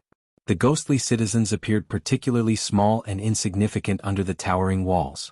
They moved forward timidly, but there was a hint of excitement in their eyes. Clearly, these ghostly citizens were still in awe of the Chakravarti king's palace. However, they couldn't help but feel excited as they were about to arrive at Fengdu Necropolis. Tang Jing tried his best to remain as discreet as possible and maintain the same reaction as the other ghostly citizens. Under the guidance of the emissary, he walked to the end of the stone path. Wow! Gasps of surprise could be heard from the ghostly citizens. Everyone was flabbergasted as they saw a huge plaza in front of them. There were ghostly generals and emissaries standing around the plaza like javelins. An invisible aura surged into the sky, striking awe in everyone's hearts. The ground of the plaza was engraved with complex patterns that extended to every corner of the plaza. It was an extremely mysterious sight. There was a tall platform in the corner of the plaza that was emitting bursts of faint light. Tang Zheng's pupils contracted as he stared intently at the plaza. Formation. With his knowledge of formations, he could already tell that this was an extremely complex and mysterious formation. In fact, it was more complex than any formation he had ever seen before. This must be a teleportation formation. To think that it can teleport people thousands of kilometers away. How miraculous. Tang Zheng had never thought that formations could be used in such a way. It was as if a door had been opened in front of him, causing his eyes to light up slightly. Stand in the center of the formation, the Netherworld operatives yelled as the netherworldly citizens filed into the formation in a single file. Tang Zheng could sense bursts of magic power fluctuations erupting from beneath his feet. The other netherworldly citizens didn't possess any magic power, so they weren't able to sense this, but they were all rather excited. Activate the teleportation array. Suddenly, an order was given. A ghost marshal walked up to the platform, took out a shiny black token, and inserted it into a groove on the platform. Shwa! A beam of light rose up from the ground of the plaza before flying past the ghostly citizens and into the sky. What a powerful spell formation. What shocking mana fluctuations. Tang Zheng's pupils constricted as he immediately sensed something strange. As soon as this pillar of light appeared, the entire space around them began to undergo a drastic change. The air surged violently, and all of the netherworldly citizens began to blur involuntarily. Tang Zheng felt as if he was about to float up. It was as if his body was out of control and was about to soar into the sky. He didn't circulate his energy to resist this effect. Instead, he allowed this effect to spread, and he was sure that all of the other netherworldly citizens were experiencing the same thing. Stop. Suddenly, a group of ghost messengers rushed from the stone path to the edge of the plaza and shouted to stop. Stop the teleportation array. None of the netherworldly citizens are allowed to leave the palace. Capture all of them. The ghost generals and ghost messengers around the plaza acted as if they were facing a great enemy. They all raised the spears in their hands and stared menacingly at the helpless netherworldly citizens. Tang Zheng trembled violently as he realized that things weren't looking good. However, it was already too late. The ghost marshal abruptly pulled out the token that was inserted into the platform. Whoosh! The light that filled the sky crumbled and shattered into nothingness. The teleportation array was stopped. The ghost generals around them began to shrink back step by step. The spears in their hands were aimed at the netherworldly citizens in the center of the plaza. They clearly didn't have any good intentions. Tang Zheng did not act rashly because he had not figured out what was going on. Although he had an ominous premonition, the other party had a lot of people, and this was the other party's territory, so it was better to wait and see. The last group of ghost messengers lowered their heads and whispered a few words to the ghost marshal. The ghost marshal's expression darkened and became even more ferocious.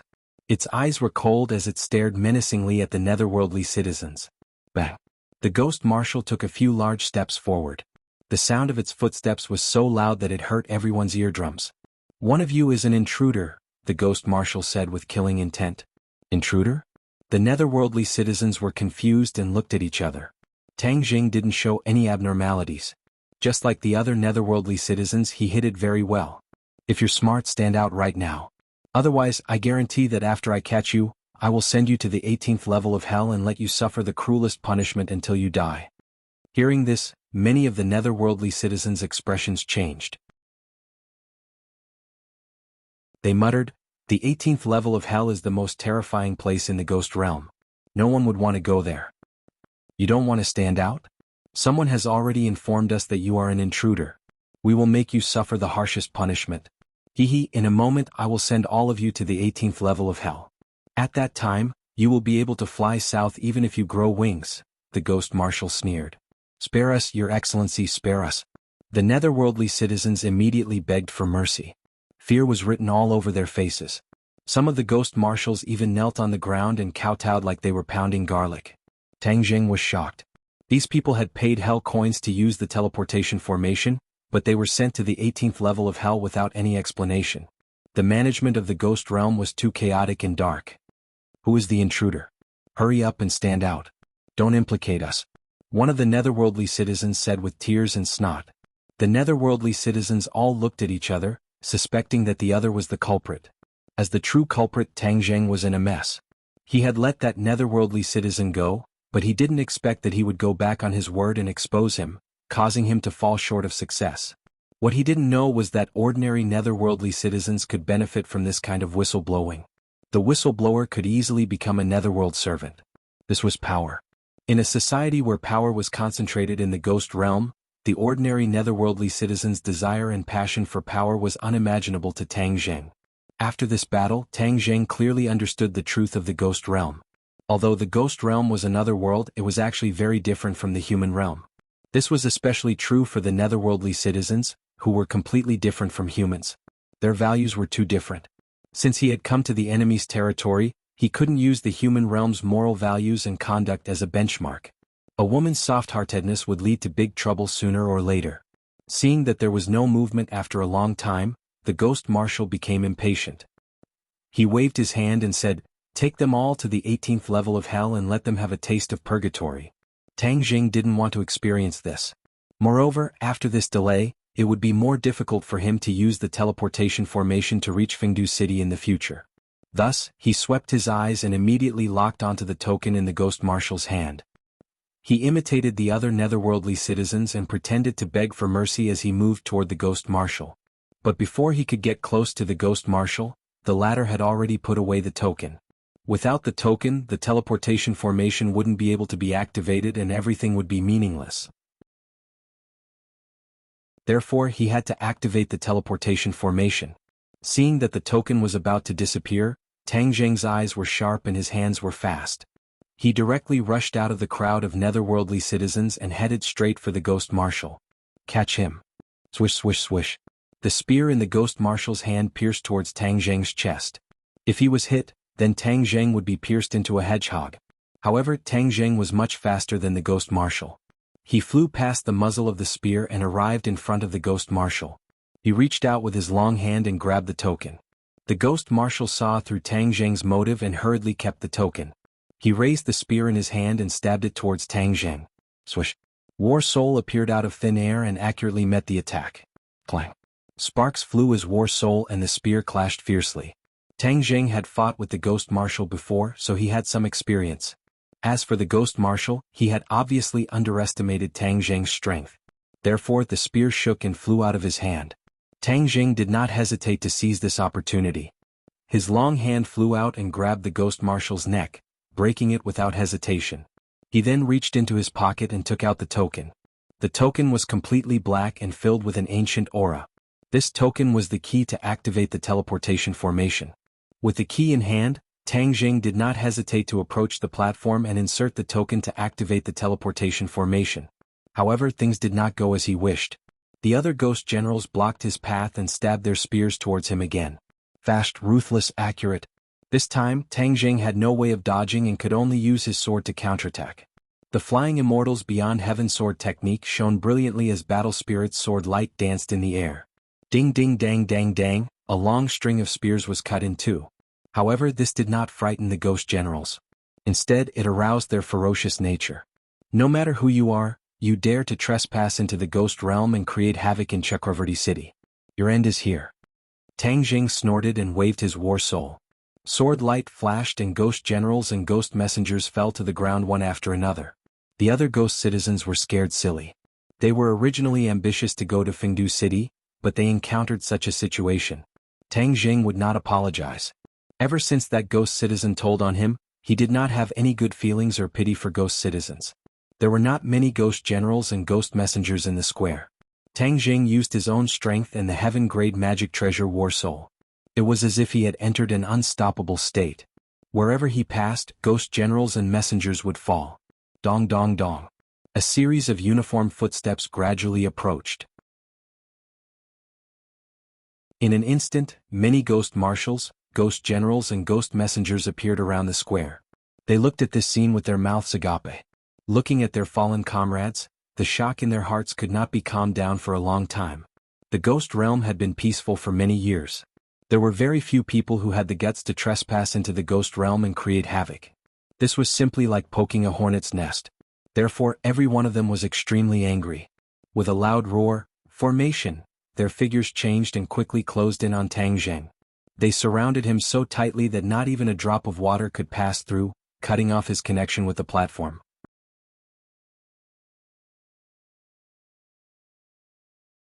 Chapter 601. The ghost messengers and ghost generals changed their formation, layer upon layer, advancing and retreating at the same time. An intense yin chi soared into the sky as all of the ghost messengers and ghost generals released their spears and shot towards the sky. They were so densely packed that it was as if they were covering the sky above Tang Jing's head. Tang Jing held his sword with both hands, and with a move of heaven and earth, rumbling, sword light burst out. In an instant, half of the sky was filled with spear shadows. Boom boom boom. In the air, sword light and spear shadows intersected, and explosions sounded out one after another. Tang Jing's arm trembled uncontrollably, and many ghost messengers and ghost generals fell to the ground dead, turning into wisps of yin chi. However, reinforcements continued to arrive from all directions, and the number of spear shadows in the sky suddenly increased. The air fluctuated violently, and the spear shadows became illusory. With a flash of light, thousands of spear shadows merged into one, turning into a long spear standing in the air. So, the long spear turned into an aurora, breaking through the air, and fiercely piercing towards Tang Jing. Return to origin. Tang Jing shouted. The true chi in his body surged and poured into the War Spirit Sword. The War Spirit Sword's light immediately converged, and no longer had the berserk aura from before. Instead, it turned into an ordinary long sword, and without any fancy moves, it swung out. The sword and spear attacked together and everything returned to calm. The spear shadows dissipated, and the square was once again slanted, and a large number of people fell down. Tang Jing staggered back, his face pale, and blood flowed out from the corner of his mouth. To resist the power of so many enemies by himself, this was already his limit. His true chi was trembling as if it wanted to break out of his body, and it was really uncomfortable. He gritted his teeth and endured it. His feet slipped and he rushed towards the high platform. The enemies were swaying left and right and were seriously injured. They simply could not stop him in time, and could only watch as Tang Jing inserted the token into the high platform. Shwa. The light in the square rose again and shot straight into the sky. Tang Jing stood in the middle of the light, his figure slowly becoming blurry. In the sky, the black clouds changed, forming a vortex, and all the light was sucked into it. Tang Jing felt himself becoming lighter. He flew up bit by bit and was sucked into the black clouds, disappearing without a trace. In front of him was an endless darkness. He couldn't see anything. Tang Jing could only feel his own breathing. He didn't know where he was at all. Bang! Tang Jing's feet finally landed on the ground. His body paused for a moment as his feet touched the ground. The darkness was dispelled and the light shone. Figures overlapped and Tang Jing's pupils constricted as he vigilantly stared ahead. This was another huge plaza. Ghost generals and ghost generals stood around the plaza like javelins, glaring at each other like tigers eyeing their prey. What are you waiting for? Hurry up and leave. The messenger nudged Tang Jing and urged. He must have been scared silly by the appearance of Fengdu City. Every time we see this kind of country bumpkin, another ghost servant sneered. Haha, Fengdu City is the center of the ghost world. Of course, it's not comparable to other remote villages. When they go back, they will definitely be able to brag to the other ghost citizens for a while. Tang Jing's tense muscles finally relaxed. If he hadn't heard the words Fengdu City, he would have resisted violently. I finally arrived at Fengdu City. So damn fast. Tang Zheng could only use this sentence to express the shock in his heart. I must find out what's going on with this teleportation array in the future. With this array, the distance to other places won't be a problem at all. Tang Zheng maintained the appearance of an ordinary ghost citizen. He timidly left the plaza and walked into a stone path. Behind him was a swaggering ghost servant. Seeing him looking around, he kicked his leg and scolded, "What are you looking at? Be careful or I'll gouge your eyeballs out.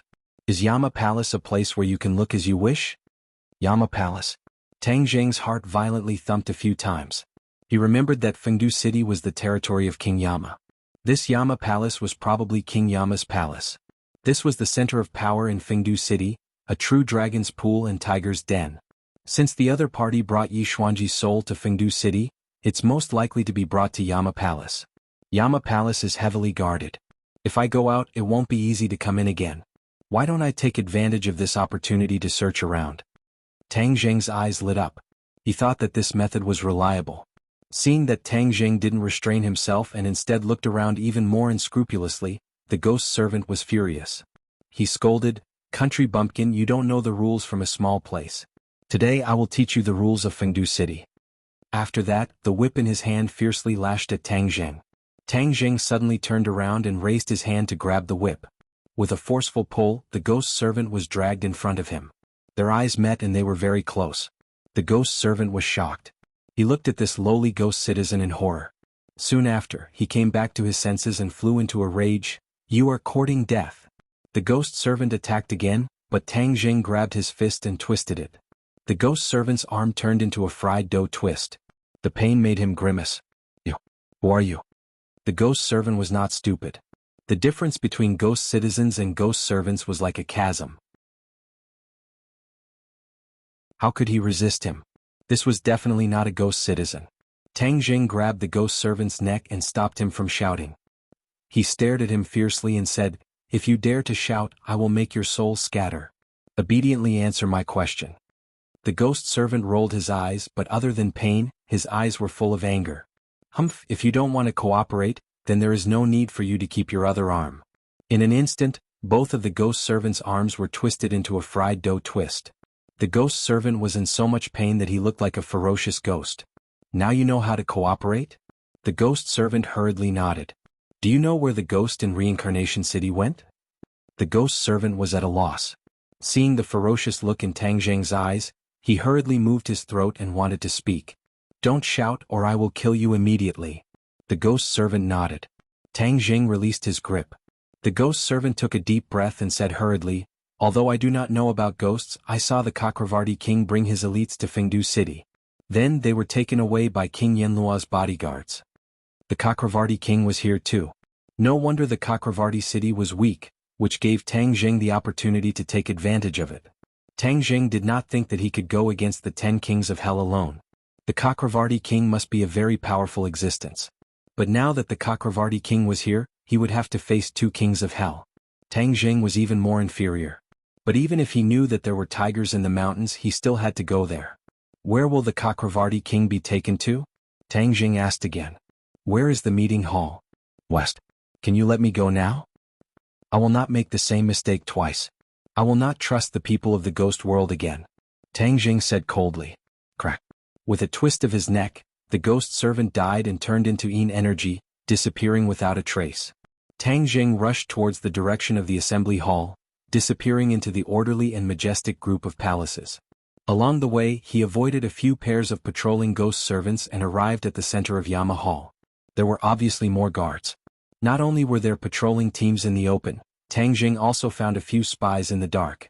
Therefore he had no choice but to slow down and be careful to avoid being discovered. Not far away, a building with a different style stood in front of him. It was very eye-catching and Tang Zheng's attention was immediately attracted. Moreover, the security outside this building was much tighter than other places. There were 2 ghost marshals guarding the door. Could this be the meeting hall? Tang Zheng approached step by step, but did not sneak in from the main entrance. Instead, he circled to a blind spot on the side of the building, and with a leap, he climbed onto the eaves and crouched on the roof, listening attentively. "Chakravarti king, is what you said true? Is there really a sudden increase in lifespan in your jurisdiction?" A dignified voice asked. A high-pitched voice replied, "Of course, this is after a careful examination. The evidence is this ghost in front of us. He was originally at the end of his lifespan, but suddenly he inexplicably gained 10 more years of lifespan. And the investigator I sent to investigate disappeared for no reason. This time, I've deliberately captured a part of this person's soul and brought it back to the ghost realm. I'm determined to get to the bottom of this." Tang Zheng's heart skipped a beat. It sounded like a conversation between Yama King and Chakravarti King, and they had just discussed it. However, he did not know if Yi Xuanji had spoken yet. "Let him speak. Who is the mastermind behind this?" Yama King pondered for a moment and said, "If we find out who it is, we must kill this person. This person is the natural enemy of the ghost realm, we must not let him live." "Of course. Yi Xuanji, let me ask you, who gave you 10 years of lifespan?" Chakravarti King asked fiercely. "Who are you and why did you capture me here? What is the ghost realm?" Yi Xuanji asked angrily. "How dare you shout in the ghost realm? Do you believe that I will destroy your soul and make you unable to reincarnate?" Chakravarti King was furious. Yi Xuanji was not an ordinary person. He did not die a natural death, but his soul was forcefully captured. His soul was still very conscious. Although his throat had been sealed the entire time and he was unable to speak, he was truly terrified by such a technique. Even so, he was not completely scared out of his wits. Hearing Chakravarti King's threat, he glared at them and said, "I don't care what ghost realm you are in. If you don't let me go, I will kill you." The head of the Ye family was indeed domineering. He dared to talk back to 2 Yama Kings. Chakravarti King said coldly, "Since you can't accept reality, I will wake you up." Suddenly, an ear-piercing scream rang out. "What are you doing to me? It hurts, stop." This was not an ordinary physical pain. It was a pain and trembling that came from the depths of his soul. His soul could not resist at all. This was why no matter how powerful a person was, they would still have to submit to the King of Hell after they died. They could not even muster the slightest thought of resisting. This was because souls could not fight against the King of Hell. The King of Hell was the natural enemy of souls. They had an unmatched advantage in strength. "I said, I will tell you anything."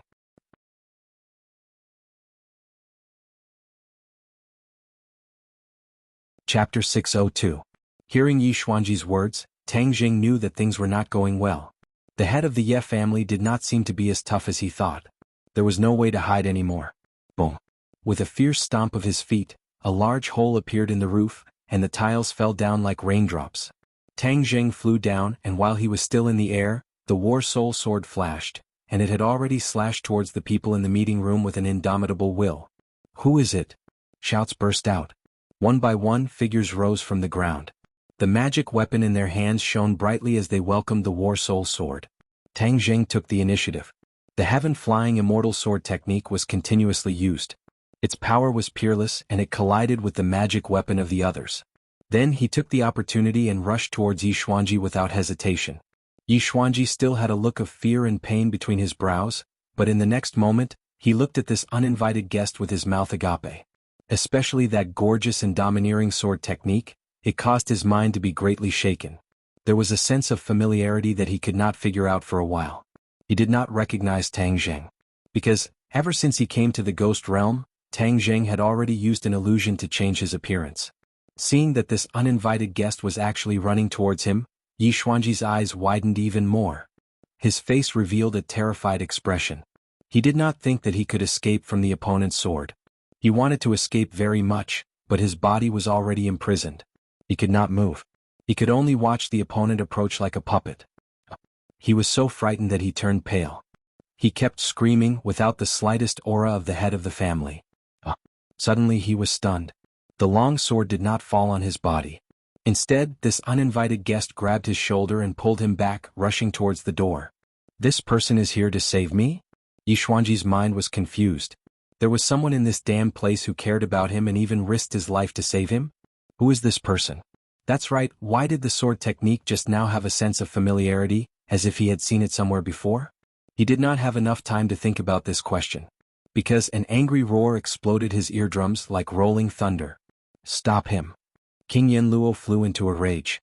No matter who the other party was, they dared to barge into his meeting room and snatch people from his hands under the watchful eyes of everyone. This was completely challenging his dignity and bottom line. If he allowed the other party to succeed, then his prestige in the world of spirits and souls would be greatly reduced in the future, and he might even become a private laughingstock. The King of Hell was recognized as the head of the 10 kings of hell in the ghost realm.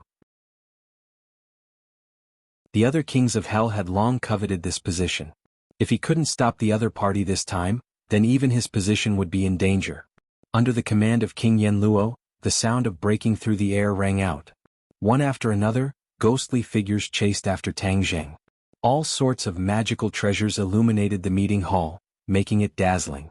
A strong wind blew behind him. Tang Zheng's face darkened. He pointed behind him and the dragon-trapping rope appeared out of nowhere. It danced in the air like a spirit snake. Boom, boom. The dragon-trapping lasso blocked most of the attacks, and a few of the enemies were even whipped by the lasso, exploding and dying.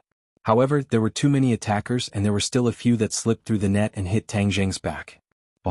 Blood spurted out and pain flashed across Tang Zheng's face. However, he gritted his teeth and endured it. Instead, he took advantage of the momentum and escaped to the door with Yi Xuanji. As a guest, the Chakravarti king couldn't just stand by and watch. Because he was the one who brought Yi Xuanji here and he couldn't stay out of it. His eyes were like torches and they were as round as copper bells. He shouted angrily, "Trying to escape? Leave your life here." Whoosh. He slapped his palm in the air and a square seal shot out from his palm. Like a mountain, it fell down on Tang Zheng and Yi Xuanji from above. The word king was written on the square seal, and it emitted a mysterious and powerful force. Tang Zheng's breathing suddenly stopped, as if he was about to suffocate. He took a deep breath to regain his strength. He didn't even need to raise his head to know that there was a powerful magical treasure coming at him. Hence, he roared and had no choice but to stop. Yi Xuanji staggered and almost fell down. Tang Zheng turned around abruptly, and with a flip of his hand, he was already holding the heaven-shaking bow and sun-shooting arrow. A powerful aura was immediately emitted from the bow and arrow. He pulled the bow and arrow and there was nothing fancy about it. With a piercing sound, the sun-shooting arrow pierced through the air, and directly hit the square seal above his head. Boom! With a loud sound, the square seal fell from mid-air. The sun-shooting arrow flashed and lost its power. It was nailed to the beam, and only the tail of the arrow was left, trembling non-stop. Seeing this, the people of the ghost realm were shocked, and looked at the heaven-shaking bow and sun-shooting arrow in disbelief. One must know that the power of the Chakravarti king's attack was not to be underestimated, especially that square seal, which was one of the most important magical treasures of the ghost realm's kings. Yama seal. That was the name of the square seal, the token of the 10 kings of hell. Not only was it a symbol of power, it was also a powerful magical treasure. However, due to the strength of each king of hell and the size of his territory, the level of the Yama seal was different. The Yama seal would change according to the strength of each king of hell. This was because the Yama seal operated in the same way as the ghost realm. The stronger the ghost realm was, the stronger the Yama seal would be. Over the years, the ghost realm had developed, and the power of each king of hell's seal had undergone a qualitative leap. Of course, as the current king of hell was the most powerful king of hell, his Yama seal was the most powerful. However, the Chakravarti king's Yama seal was not to be underestimated. He used such a powerful magical treasure in his first attack, and it showed that he did not underestimate his opponent. Instead, he was determined to stop Tang Zheng and even kill Tang Zheng. However, the result shocked everyone. The Yama seal was on par with the arrow. Moreover, the Chakravarti king could clearly feel the damage to the Yama seal when the arrow collided with the seal. If he were to clash with the arrow a few more times, his Yama seal would definitely be damaged and that would be a huge problem for him. Although the others did not feel it as clearly as the Chakravarti king, they were all dumbfounded and speechless. Tang Zheng did not care about losing the shooting sun arrows as he shouted, "Go!" and rushed out of the meeting hall with Yi Xuanji. Yi Xuanji stared at the bow in Tang Zheng's hand, his expression fluctuating as he suddenly came to a realization. Stuttering, he said in disbelief, "It's you? It's actually you?"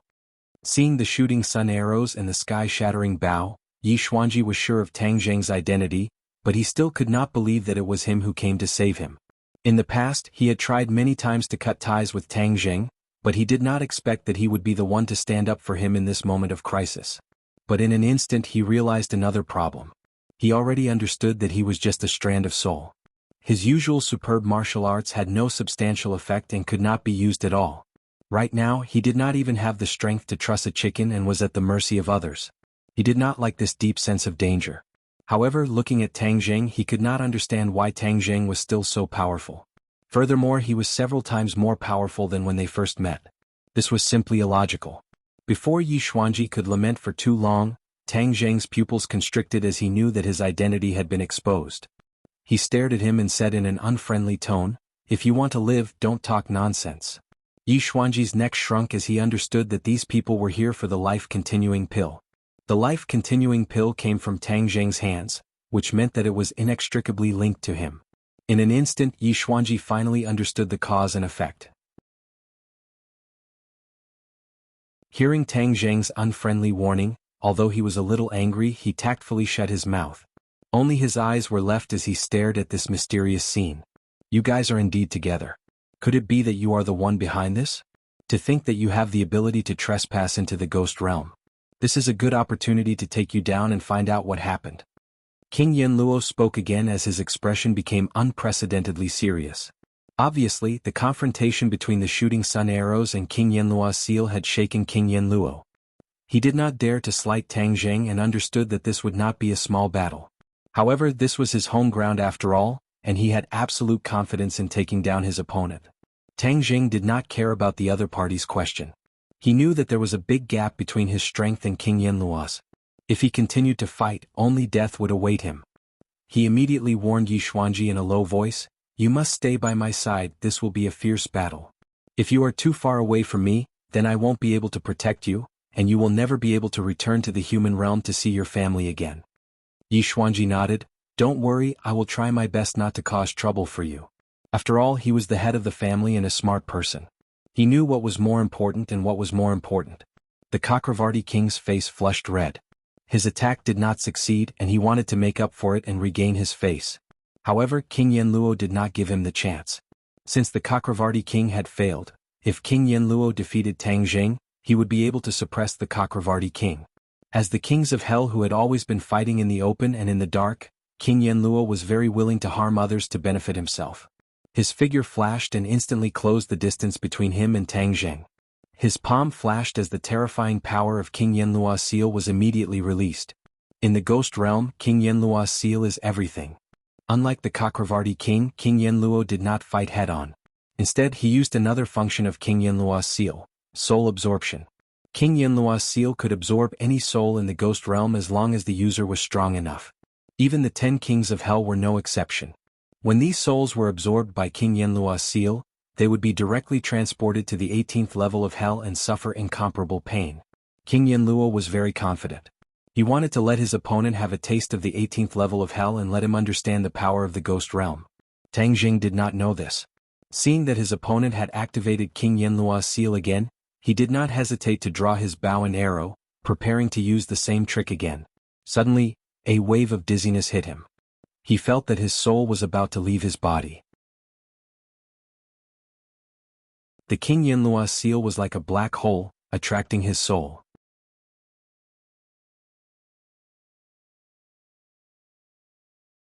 Chapter 603.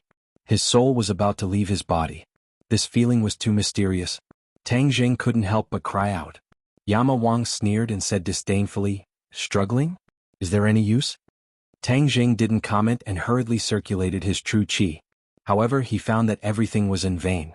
His true qi leaked out without any resistance. Yi Xuanji's situation was even worse.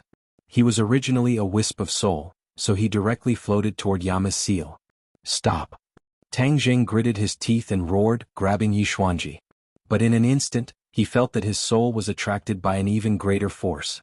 It was really about to float away. Yama Wang was full of confidence. He continued to circulate his energy. The suction force of Yama's seal suddenly increased, and Tang Jing's soul directly left his body. "No, I have to think of a way." Suddenly, Tang Jing had an idea. Now, the only thing he could rely on was the 4 symbols venerables. "Come out!" Boom. The 4 symbols venerables stomped on the ground fiercely. Its huge body directly pierced through the roof of the meeting hall. Ah! Cries of alarm sounded. Everyone was frightened by this huge thing. What is this thing? The 4 symbols venerables grabbed Tang Jing's soul and merged it with his body. Tang Jing finally regained his mobility. The tip of his foot touched the 4 symbols venerable's knee and rushed into the secret room in his chest. This was the first time Yi Xuanji entered the Four Symbols Venerable's body. He couldn't help but be speechless. He knew that the Chu clan's patriarch was unlucky in the hands of this big guy, so he was especially afraid. But when he was in the body he couldn't help but look around like a curious baby. This is equivalent to the big guy's control room. But there's no equipment. How can it be controlled? Yi Xuanji was disappointed. He was confused and his frown deepened. What is this thing? Yama Wang and Chakravarti Wang also couldn't help but widen their eyes. Especially Yama Wang, the shock in his heart was even more intense. Because the Yama seal in his hand had lost its effect. It could no longer absorb the other party's soul. The Yama seal's powerful advantage had actually lost its effect. This was something that Yama Wang had never encountered before. What's going on? The Yama King's eyes darkened as he stared at the Four Symbols Venerables. He snorted coldly and said, "No matter what you are, you can forget about escaping from my grasp in the ghost realm." With a flash of light, the Yama seal suddenly enlarged and turned into a towering mountain. It directly broke through the roof and pressed down on the head of the Four Symbols Venerable, determined to suppress it. Tang Zheng's HP was fully restored. With a thought, the Four Symbols Venerable punched toward the sky. Boom! Like a sudden clap of thunder, the ground was filled with debris. The feet of the Four Symbols Venerable sank into the ground, and the flying debris hit a few people from the ghost realm, killing them one after another. The Yama seal descended bit by bit, as if it was going to crush the four divine beasts. Tang Zheng turned pale with fright. He had originally thought that the Four Symbols Venerables would be enough to deal with the other party, but it seemed that he had still underestimated King Yanluo's strength. The Yama seal truly had the power of 1,000 caddies. It was like Mao Tai was pressing down on them. Not only were the bodies of the four divine beasts creaking as if they were about to fall apart, even Tang Zheng felt as if his own bones were about to shatter. The heart-wrenching pain caused Tang Zheng to involuntarily scream. His cheeks flushed red, and a terrifying cold light erupted from his eyes. He roared, "Another one!" Boom boom. With two loud sounds, two giant feet appeared out of thin air. They raised their hands and pushed, supporting the Yama seal together with the Four Symbols Venerable from before. Go! The two Four Symbols Venerable worked together, gushing out with force. Swoosh! The Yama seal was sent flying. Taking advantage of this opportunity, the Four Symbols Venerable took a step forward and rushed out with the speed of a thunderclap. They shuttled through the scattered halls and rushed straight out of the city. Boom boom boom boom. The 4 feet landed on the ground. The various halls of King Yanluo's hall were destroyed, turning into ruins under the feet of the Four Symbols Venerable. The people from the ghost realm in the halls screamed as they fled. Many of them were directly crushed under the feet of the Four Symbols Venerable. When the Yama King saw this, he gritted his teeth in hatred. This was his headquarters, his blood, sweat, and tears. He could only watch helplessly as the halls collapsed one after another. His heart was dripping blood. "I'm going to tear you into pieces and beat you to the 18th level of hell." King Yanluo roared hysterically. With a tap of his foot, a black cloud emerged from under his feet. A sinister wind blew and he actually flew into the sky. "Let me help you," the Chakravarti King roared. Wind blew under his feet as he stepped on a black cloud and soared into the sky, chasing after Tang Zheng. The other people from the ghost realm chased after him as fast as lightning. All kinds of magic treasures were thrown at the Four Symbols Venerable. However, the Four Symbols Venerable was invulnerable. These ordinary magic treasures could do nothing to it. They could only tickle it. King Yanluo and the Chakravarti King also realized the extraordinariness of the Four Symbols Venerable. In their impression, they had never heard of such a colossus. They couldn't help but feel suspicious. Weren't cultivators on the decline in the mortal realm, and there weren't many left? How could there be such a heaven-defying existence? In fact, they could already tell that Tang Zheng's actual cultivation wasn't very high. It would be a piece of cake for them to deal with him. However, the magic treasures in his hands were extraordinary, especially the bow and arrows and the 2 colossal objects. The bow and arrows were in no way inferior to the Yama seal. One had to know that the Yama seal was one of the top treasures in the ghost realm. From this, one could see how extraordinary the bow and arrows were. The 2 kings of hell started to have some ideas. If they could kill others and steal their treasures with the bow and arrows or even these 2 behemoths, their strength in the ghost realm would definitely increase by leaps and bounds, leaving the other kings of hell far behind. King Yanluo glanced at the Chakravarti King. He knew that the latter had the same idea as him. His heart tightened as he thought to himself, "This is Fengdu City, my territory. How can I allow you to get your hands on these two magic treasures? Tang Jing didn't know what the other party was thinking. He just kept on rushing out. In the blink of an eye, he had rushed out of the Yama Hall and into the streets of Fengdu City. In an instant, everyone in the ghost realm raised their heads and looked over. Without a doubt, the four supremes had become the focus of attention. Everyone was muttering. Who was it that dared to be so unscrupulous in Fengdu City? The four supremes were very fast, but King Yenluo and the Cakravarti king were not slow either. Riding on clouds, they arrived behind the four supremes one after the other. As the two of them were suspended in mid-air, the four supremes lost part of their advantage. Without hesitation, the two of them raised the Yama seal again. Rumble. The black clouds pressed down. This time the momentum was even more shocking. Lightning flashed and thunder rumbled in the sky. The Yama seal rushed into the sky and merged with the black clouds, becoming one with them. It also became a huge monster. The black clouds and lightning lingered in the sky, each attacking the two four symbols venerables. Rumble. The four supremes had no choice but to stop in their tracks. They fell to the ground with two thuds. The two Yama seals pressed down on their bodies. The immense force made it impossible for them to move. The two kings of hell looked pleased. They looked at each other and rushed over as fast as lightning. Neither of them wanted to leave the spoils for the other. Tang Jing, what do we do now? Yi Xuanji was dizzy but anxious. He thought that victory was in sight, but in the end he couldn't move. He couldn't help but sigh in his heart. Tang Jing was too weak after all. However, he immediately blushed. He couldn't even resist, but he said that Tang Jing was weak. He was a little shameless. Tang Jing felt the immense force on his body. Veins popped out on his forehead and cold sweat broke out. This was the most dangerous situation he had ever faced. He had underestimated his opponent too much. However, he didn't give up. He shouted unyieldingly, "You think you can capture me like this? Don't even think about it." Rumble. Two more four supremes rushed out from the Sumeru pouch. They grabbed the two Yama seals and used all their strength. Rise. Tang Jing roared. The Yama seals finally lifted a little. The two supremes were finally free. Tang Jing spat out a mouthful of blood. His face was as white as paper. Although it was just summoning two more supremes, the test for Tang Jing was unimaginable. Although the supremes were powerful, controlling them consumed too much true chi and mental strength. In the past he could only control one supremes. Two was already his limit. However, in order to survive this time he had to take the risk. The result of the risk was that his true chi was shaken and his internal organs were displaced. If it wasn't for his solid foundation he would have died. However, this scene stunned everyone in the world of spirits and souls. Even King Yenluo and King Cakravarti were suspended in mid-air in a daze. Why did two more big guys suddenly appear? King Cakravarti smacked his lips and couldn't help but exclaim. King Yenluo's face was pale. He thought that the two Yama seals would be enough to suppress the other party. However, he didn't expect the other party to have a trick up his sleeve. While King Yenluo was in a daze, Tang Jing quickly put the three supremes back into his Sumeru pouch, ignoring his shaken true chi and internal injuries.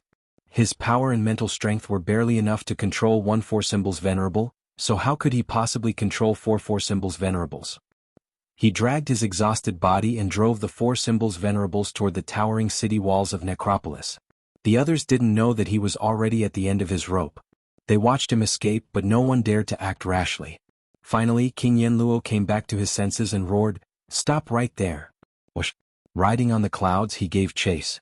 However, the supremes were already at the edge of the walls. With a leap, they soared into the sky and crossed the towering walls. There's no land below? His feet were in the air. Tang Jing was shocked. Outside the walls was a bottomless abyss. Fengdu City was built on top of a barren mountain. The cliffs were steep and the mountain was thousands of feet high. Mount Yanfu was a famous mountain in the ghost realm. It wasn't famous for its height, nor was it famous for Fengdu City on top of the mountain. The most famous thing was the river at the foot of the mountain. River Styx. People called it the River of Death.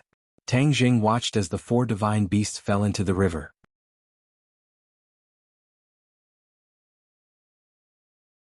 Chapter 604. Styx River, also known as the River of Death, was one of the most dangerous places in the ghost world. It circled around the Jambu Mountain and was equivalent to the moat of Fengdu City.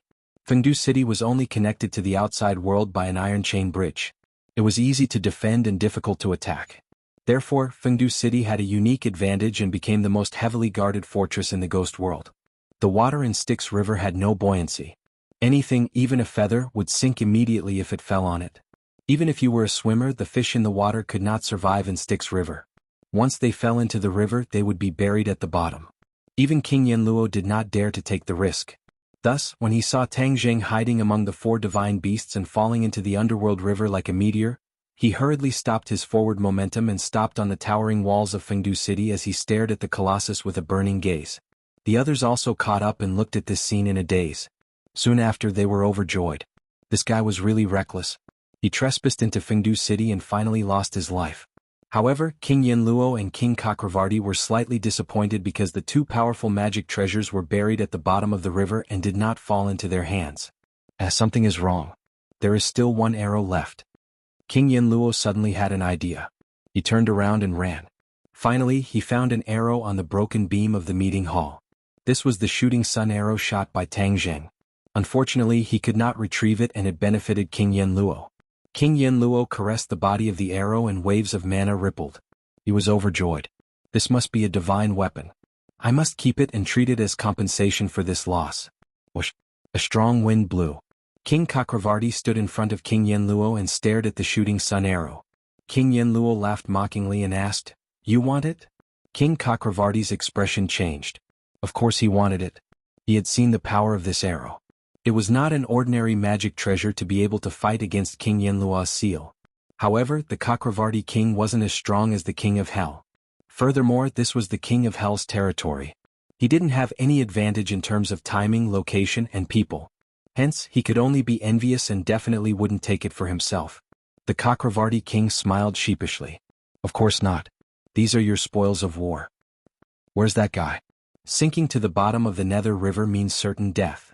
The Chakravarti king's face darkened. He was the cause of this incident. Not only did he not gain anything out of it, he even got himself into trouble. It's good that he's dead. Then there won't be anyone whose lifespan will increase for no reason in the future. This matter will come to an end for the time being. King Yama closed the coffin and concluded. The Chakravarti king nodded with a meaningful smile. However, he knew in his heart that the impact of this intruder on the ghost realm would definitely not be limited to this. The fact that the King Yenluo did not capture the intruder alive would cause his prestige to be tarnished, which would cause the other kings of hell to be restless. There would be undercurrents in the world of spirits and souls. Of course, Tang Jing did not know that his actions would have such a huge impact on the world of spirits and souls. He was currently sinking rapidly to the bottom of the river. He had already tried to get out of the body of the 4 divine beasts, but he realized that the river water had no buoyancy at all. He was like a piece of heavy iron, sinking rapidly. Moreover, there was no oxygen in the river water. One must know that after he cultivated the Dragon God technique, he could breathe freely in the water. However, there was no oxygen in the water here. There was nothing he could do and he would suffocate to death. He quickly got back into the body of the 4 divine beasts and used the remaining air to survive. However, when he saw Yi Xuanji's soul, his expression changed drastically. Yi Xuanji's soul had become much fainter, like a wisp of green smoke that was about to float away. What's going on? Tang Jing was shocked. Yi Xuanji was in extreme pain. He said, "I feel like my body is about to fall apart. My life is slipping away bit by bit." Tang Jing was shocked. This must be because of the river water. Otherwise, why did no one chase after him? With the style of King Yenluo and King Chakravarti, they would not just watch him fall to the bottom of the river.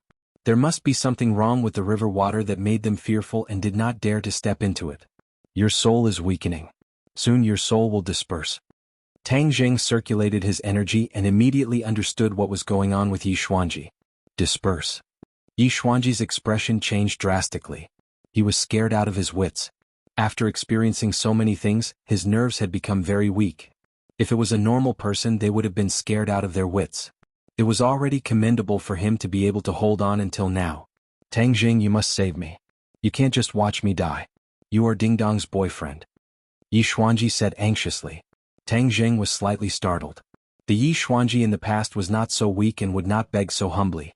It seemed that the incident in the ghost realm had a big impact on him. Even his temper and personality had changed a lot. Of course I won't just watch you die. But now I can't even protect myself. Tang Jing said calmly. Why? There's something wrong with this river. We can't go up. No, you must have a way. You can even come to the ghost realm. You must have a way to go ashore. Yi Xuanji said. Tang Jing shook his head and smiled bitterly. He had already tried just now. The river was not wide. Under normal circumstances, he could drive the 4 divine beasts to walk along the riverbed. But just now when he tried to move, the 4 divine beasts could not move. It was as if there was an invisible force in the river that imprisoned the 4 divine beasts. But Tang Jing was not as calm as he looked. Since the river water could devour souls, he would soon follow in Yi Xuanji's footsteps. The river water flowed slowly. It circled around the Jambu mountain and flowed into the distance. The 4 divine beasts were carried by the river water to an unknown place. Yi Xuanji kept urging Tang Jing to think of a way. It was like a swarm of flies buzzing around Tang Jing's ears. Tang Jing gradually became distracted. He could not concentrate at all. Suddenly he frowned and could not help but scold, "Shut up. If you want to live, then be quiet." Yi Xuanji was stunned. If it was in the past, he would have long lost control of his temper, but at this moment, he was like a docile sheep, obediently shutting his mouth. He even glanced at Tang Jing with a bit of reverence. At this moment, if Tang Jing wanted to kill him, it would be as easy as flipping his hand. His little life was in Tang Jing's hands. He did not dare to disobey Tang Jing's wishes. Tang Jing closed his eyes and rested. He circulated the ancient Clear Heaven Scroll and Divine Dragon Art to cultivate. Just now he had suffered heavy injuries. In fact, he was already an arrow at the end of its flight. If he did not fall into the river Styx, he would have become King Yama's captive. But now that he was in a desperate situation, it was not much better. The most important thing now was to recover his strength and then think of a way to escape. Time passed little by little. Yi Xuanji's whole body was in pain as if 10,000 insects were biting him. But he gritted his teeth and endured it so as not to affect Tang Jing. Huff. Tang Jing suddenly exhaled a long breath. It was as if a long sword had been spat out from his mouth. He felt refreshed. The congested blood in his body and the displaced internal organs were almost completely healed, so he stopped the healing. Opening his eyes, he saw Yi Xuanji's painful appearance. He nodded calmly and said, "Do you know why I came to save you?" Yi Xuanji shook his head weakly. "If it wasn't for the sake of Ding Dong's family, why would I take the risk to make this trip?" "Yes, thank you." "You don't have to thank me. You should thank Ding Dong's family. Your other son is obstructing me in every possible way. It seems that he doesn't want you to wake up."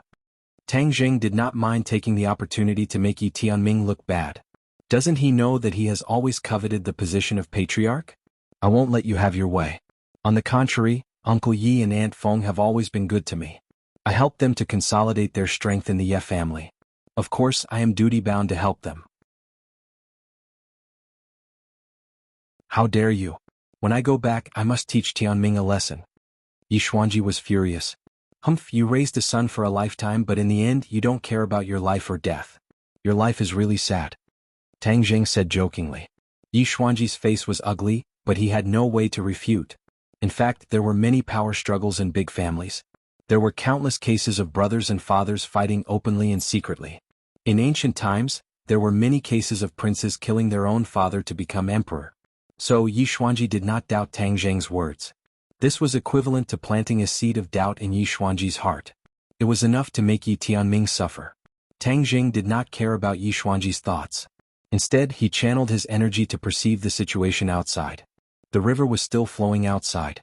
It was dead silent. There were no creatures in the river. Moreover, this place was no longer under the Jambu mountain. He did not know where it had drifted to. "I'm afraid that King Yenluo and King Cakravarti already think that I am dead. This is good. If I can escape, then they will not continue to pursue the matter of the life-continuing pill. I will have time to carry out the plan of the 5-clawed golden dragon and use the tree of life to stir up the ghost realm." In fact, if he could return to the human realm, he would be fine even if he did not carry out the plan. However, after this trip to the ghost realm, he realized that the power of the ghost realm far exceeded that of the human realm. For the future of the human realm, the plan was urgent. His perception spread very slowly in the river. An invisible force was suppressing him, making it difficult for him to move. After a long time he was almost exhausted. He hurriedly channeled his energy to recover. His breathing involuntarily became rapid. The oxygen in the body of the 4 symbols reverend had become very thin. Although he was trying his best to control his breathing rate, he was gradually in a state of hypoxia. "Calm down. The more dangerous it is, the calmer it is," he kept silently reminding himself. However, his heart failed to live up to his expectations and beat violently. He hoped to absorb more oxygen to supply his body. After thinking about it, he tried all the possible methods. In the end, he found that he still could not drive the four symbols reverend to escape the river of death. His consciousness gradually became erratic. Only the sound of his heart beating was left in his ears. It was as if his heart was going to jump out of his throat.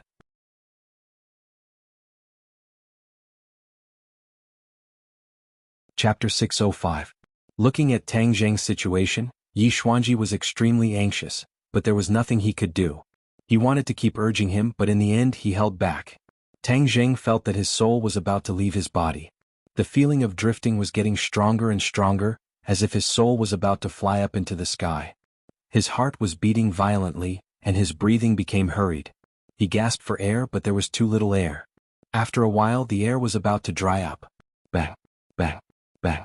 Tang Zheng's breathing stopped, but the sound of his heartbeat reverberated in all directions, like the muffled sound of a heavy hammer hitting a drum, causing one's heart to tremble. A strong life force was constantly replenishing his 8 extraordinary meridians from his heart, and his pale cheeks immediately turned red. Whoosh! Tang Zheng's eyes suddenly opened and a red light appeared, like a red sun. Looking at this pair of eyes, the dying Yi Xuanji was startled, and there was a tremor from the depths of his soul. This pair of eyes seemed to have magic. Ghost Realm River Styx, humph, you want to trap me just like that?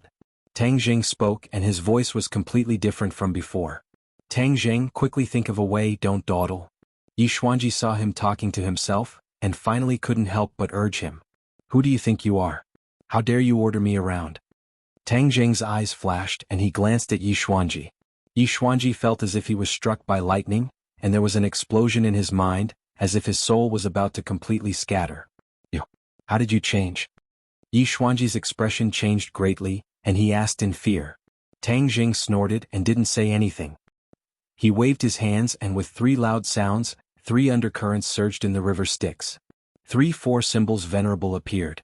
4 symbols venerable stood quietly on the riverbed, and they were extremely quiet, emitting an exceptionally mysterious aura. When Yi Xuanji saw this gigantic creature again, he still felt his heart palpitate. Back then, a single 4 symbols venerable was able to take care of the Chu family's patriarch, so he, Yi Xuanji, was simply not enough in front of this big fellow, let alone facing 4 of them at once. However, he still had huge doubts about Tang Zheng in his heart. What had happened to him? Whether it was his aura or his tone, it was completely different from before. When Yi Xuanji faced the current Tang Zheng, he even felt as insignificant as an ant. This was too absurd. A sliver of recollection appeared in Tang Zheng's eyes as he looked at the 4 symbols venerable. He muttered to himself, "For symbols venerable, you've been covered in dust for countless years. You're truly a pearl covered in dust. I hope you will shine brilliantly in the future and rebuild your former glory." Yi Xuanji still did not understand the specific meaning of this sentence, because, according to his point of view, the 4 symbols venerable was already powerful enough. If this was called a pearl covered in dust, then just how powerful was it back then? Let's get through this crisis first. Tang Zheng was in high spirits as he roared, "For symbols fusion." The 4 symbols venerable emitted a mysterious light as they gradually got closer to each other. In the end, they tightly stuck together. A miraculous scene appeared. These 4 giants actually quickly fused with each other and were gradually enveloped by the light that burst out. After a while, they turned into a ball of light, and the true appearance of the 4 symbols venerable could not be seen clearly. Crack! As if lightning streaked across the night sky, a ray of light swept across the deathly still water of the Styx River, causing the river water to boil like boiling water. Gurgle. Large bubbles rolled up from the river water, rushing to the surface. As the light dissipated, the 4 symbols venerable revealed their true appearance. The 4 symbols venerable had actually fused into one, becoming a 4 symbols venerable. This 4 symbols venerable's power was clearly more mysterious and powerful. Swoosh! The 4 symbols venerable's eyes suddenly opened. 2 rays of light shot forward like lightning. His eyeballs also started rolling, filled with boundless vitality, completely different from the previous puppet. "Master, you've finally awakened me." A pleasantly surprised voice resounded in his ears. Yi Xuanji was confused. He looked around but could not find the source of the voice. However, his gaze immediately fell on Tang Zheng, staring at him in disbelief. "Who's calling master? Who's this master? Could it be that brat Tang Zheng?" Yi Xuanji had mixed feelings, but his mind was also shaken. His question was immediately answered. Tang Jing arrogantly ordered and said condescendingly, "Take us out of the river Styx." "Yes, master."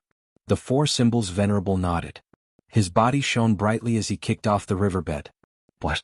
The river water automatically parted to two sides, as if there was an invisible force forcing the river water, making it unable to resist. The water of the Styx River, which had no buoyancy and could devour everything, was actually unable to trap the four symbols venerable. The four symbols venerable soared into the sky. What? He brought Tang Jing and Yi Xuanji to the surface of the water. The four symbols venerable rapidly approached the riverbank as if he was walking on flat ground. Finally, the four symbols venerable came ashore. "Get out." Before the water on his body had dried, Tang Jing coldly shouted at Yi Xuanji. Yi Xuanji felt the world spin around him and the scene before his eyes changed. He had actually left the four symbols venerable's body and stepped onto the hard riverbank. Yi Xuanji looked up at the four symbols venerable and silently wondered what kind of existence Tang Jing was in there. Although he had been reprimanded by Tang Jing, Yi Xuanji could not feel the slightest bit of anger.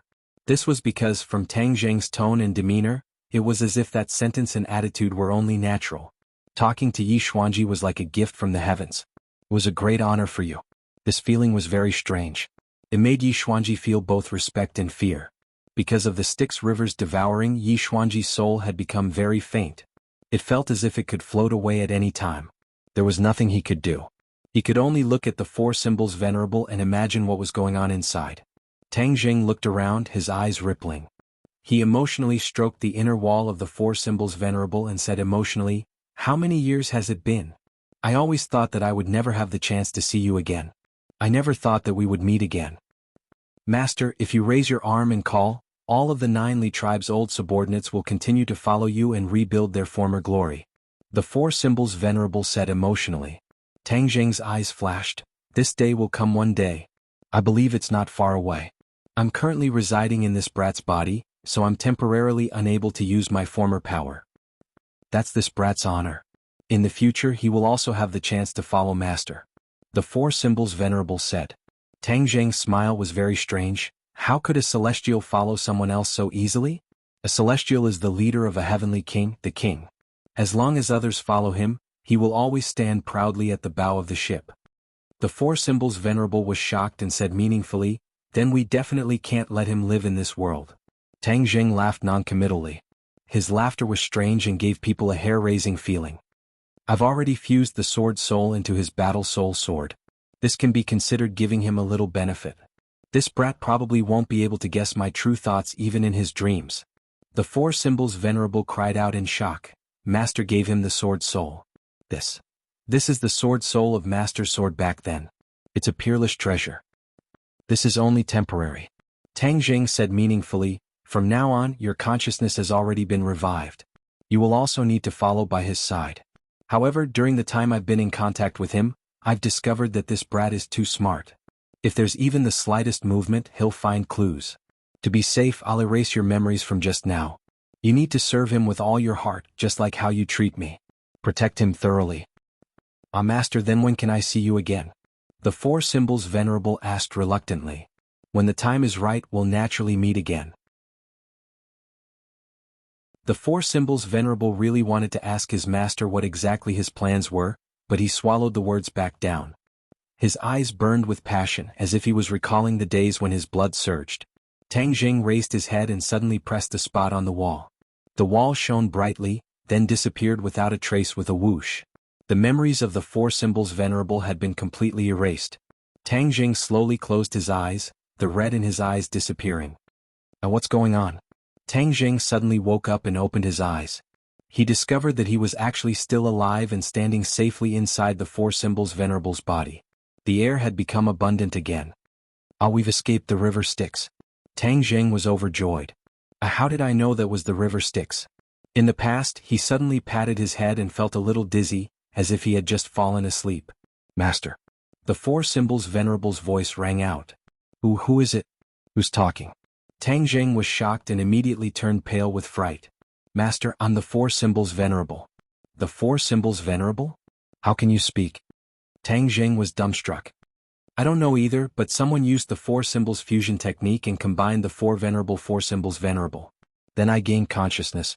The four symbols fusion technique. Tang Zheng's eyes gradually became deep as he recalled the matter of the sword attendant. Back then, a series of mysterious events had occurred while he was unconscious. He concluded that it was definitely the work of Qi Yu's heart. Could it be that this was also the work of Qi Yu's heart? Recently, Qi Yu's heart had been very active. Venerable four symbols, does all of this have anything to do with Qi Yu's heart? Tang Zheng asked straightforwardly. Back then, the Sword Soul's memories had been completely erased, making it impossible for him to truly investigate. Thus, he placed his hopes on the four symbols venerable. The four symbols venerable said blankly, I don't know either. Tang Zheng couldn't help but feel discouraged. Whether there was a mistake or not, no one knew.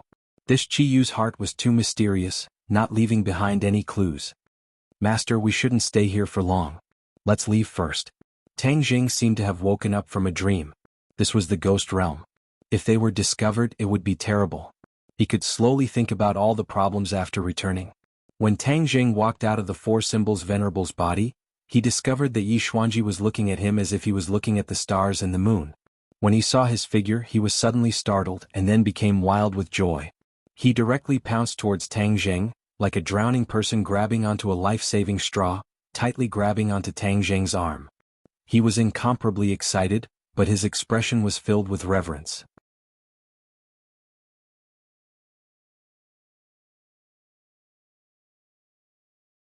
Chapter 606. Facing the overjoyed Yi Xuanji, Tang Zheng looked a little embarrassed, but Yi Xuanji was even more embarrassed and said angrily, It's good that you're okay. What happened just now? We actually came out unscathed. What was my situation just now? Tang Zheng asked curiously. Yi Xuanji was stunned and looked at him suspiciously, not knowing why he asked such a question. After a moment of hesitation, he told him the truth. You were like a completely different person just now, like a stranger. Yi Xuanji muttered in his heart. He was even in awe of Tang Zheng just now, but at this moment he could not say such words. Tang Zheng understood, this must be the work of Qi Yu's heart. It controlled his thoughts again. He could not help but frown deeply. This kind of thing happened twice in a row and not long after. Was this a good thing or a bad thing? On my hand. Suddenly Yi Xuanji screamed, pulling Tang Zheng back from his thoughts. His left hand was already distorted, as if it was about to turn into a wisp of black gas. Oh no, the Styx River just now has the effect of devouring souls. Your soul has already been damaged. If you don't quickly return to the human world and let your soul return to Yang, then something bad will happen. Tang Zheng was shocked. He did not dare to delay any longer, and quickly put the four symbols venerable back into his sumaru pouch, but he immediately found a clue. The four symbols venerable after fusing was easier to control, but Tang Zheng felt that its power would definitely be stronger than the four symbols venerable alone. Let's return to the human world. Tang Zheng took out the Black Ghost Messenger token, and activated it with his true Qi. Previously he used this token to enter the ghost world, but ended up in the Chakravarti King's territory. Because this token was issued by the Chakravarti King, it would naturally come to the Chakravarti King's territory. But returning to the human world was not that troublesome. He could use this token anywhere to return to the human world. Tang Zheng did not know this information, but it did not stop him from trying, so after a try the token actually worked. The ghost gate opened. Tang Zheng grabbed Yi Xuanji's collar and jumped into the ghost gate. With a flash of light, the ghost gate disappeared. There was no longer any aura of these two in the vast ghost realm. The night was as vast as water, shrouding the Ye family's huge courtyard house. It was silent, and many houses had turned off their lights. However, the small courtyard and room that Yi Xuanji lived in were brightly lit and there were not many guards. Yi Xuanji laid on the bed motionlessly. His face was covered with a layer of green gas, as if he could die at any moment. Beside the bed sat two exhausted people, Yi Tianlei and Yi Dingdang. Yi Tianlei obeyed Tang Zheng's instructions, and absolutely could not allow Yi Xuanji's body to be harmed in the slightest. Therefore these past few days, he barely blinked as he stared unblinkingly at Yi Xuanji, ensuring that he did not make the slightest mistake. Yi Dingdang obeyed Tang Zheng's instructions and left the small courtyard. Later she found out that Tang Zheng went to the ghost realm alone to save someone. This news was novel and shocking, causing her heart to be in a mess. She could not sleep well at all and was worried about Tang Zheng's safety every day. In the end, she could not help but break Tang Zheng's instructions and stay in this room every day, waiting for Tang Zheng's triumphant return. Because Tang Zheng had already absorbed most of the yin qi in this small courtyard, this environment did not harm Yi Dingdang much. Whoosh! A cold wind blew, and a black door slowly opened in front of the bed. A person walked out from behind the black door. Yi Tianlei and his daughter suddenly raised their heads and looked at Tang Zheng with surprise and joy. Yi Tianlei exclaimed, "Tang Zheng, you're finally back." Yi Dingdang was wild with joy and threw herself into Tang Zheng's embrace, buried her head deep into his chest and said emotionally, "I've been waiting for you to come back." However, the father and daughter could not see Yi Xuanji's ghost. Yi Xuanji stared blankly at them and looked around. When he found that there was no one else around, he could not help but frown, somewhat displeased. His life and death were unknown, but only this father and daughter pair took care of him. Where did the others go? He really wanted to grab the others and interrogate them, but he was helpless because he was a ghost and could not do anything to others. Even Yi Tianlei and his daughter could not see his soul. "Where's the old man?" Yi Tianlei was the first to react, and anxiously asked with concern. Yi Xuanji looked at Yi Tianlei with gratification and secretly nodded. He wanted to say something but no sound came out. Tang Zheng let go of Yi Dingdang, patted her hair and signaled her to calm down. Then he meaningfully glanced at Yi Dingdang's soul and said, "His soul has returned." "His soul has returned, that's great." Yi Tianlei was overjoyed. "Then where is it?" "Right in front of you." Yi Tianlei was startled and blinked his eyes as he stared in front of him, only to find that there was nothing in front of him. "He's a soul, you can't see him," Tang Zheng explained. Yi Dingdang looked at the void with interest, and snuggled into Tang Zheng's embrace, as if she was a little afraid of this scene. "Then hurry up and wake up the old man." Yi Tianlei did not have any thoughts of fear, and only wanted to wake Yi Xuanji up. "As you wish." Tang Zheng clapped his hands, let go of Yi Dingdang and walked straight to the bedside. Seeing Yi Dingdang's ashen face and weak breathing, he said with relief, "At least it's not too late." After saying this, he waved his hand in the direction of Yi Xuanji's soul, and Yi Xuanji's soul flew up and lightly floated above his body. Yi Xuanji suddenly had a strange feeling as if he was looking down at his own body. This feeling was not something that normal people could experience. "Tang Zheng, thank you." Yi Xuanji nodded towards Tang Zheng to express his gratitude. Tang Zheng was expressionless, and patted Yi Xuanji's chest with his palm, and a strong suction force was generated from his chest, like a whirlpool. Whoosh! The soul was completely absorbed into Yi Xuanji's body, and everything returned to normal. Seeing that Tang Zheng stopped casting, Yi Tianlei nervously asked, "How is it?" "All right, let's wait for him to wake up." "Thirsty?" Suddenly Yi Xuanji's weak voice sounded, and his eyes gradually opened. A light flashed and then it was replaced by intense fatigue. Yi Tianlei was wild with joy and hurriedly handed over the cup of water and said, "Drink some water." Yi Xuanji happily drank a few mouthfuls of water, and let out a long sigh of relief. Then he turned his head and suspiciously looked around. Finally, his eyes fell on Tang Zheng and asked, "What happened to me?" Yi Tianlei said in bewilderment, "You can't remember? You were unconscious, and in order to save you, Tang Zheng did not hesitate to brave danger, and bravely entered the ghost realm to save your soul, and let your soul return to life."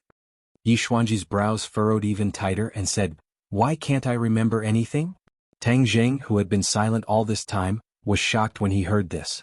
Yi Tianlei was also slightly startled, and then looked at Tang Zheng and asked, "Why can't he remember anything?"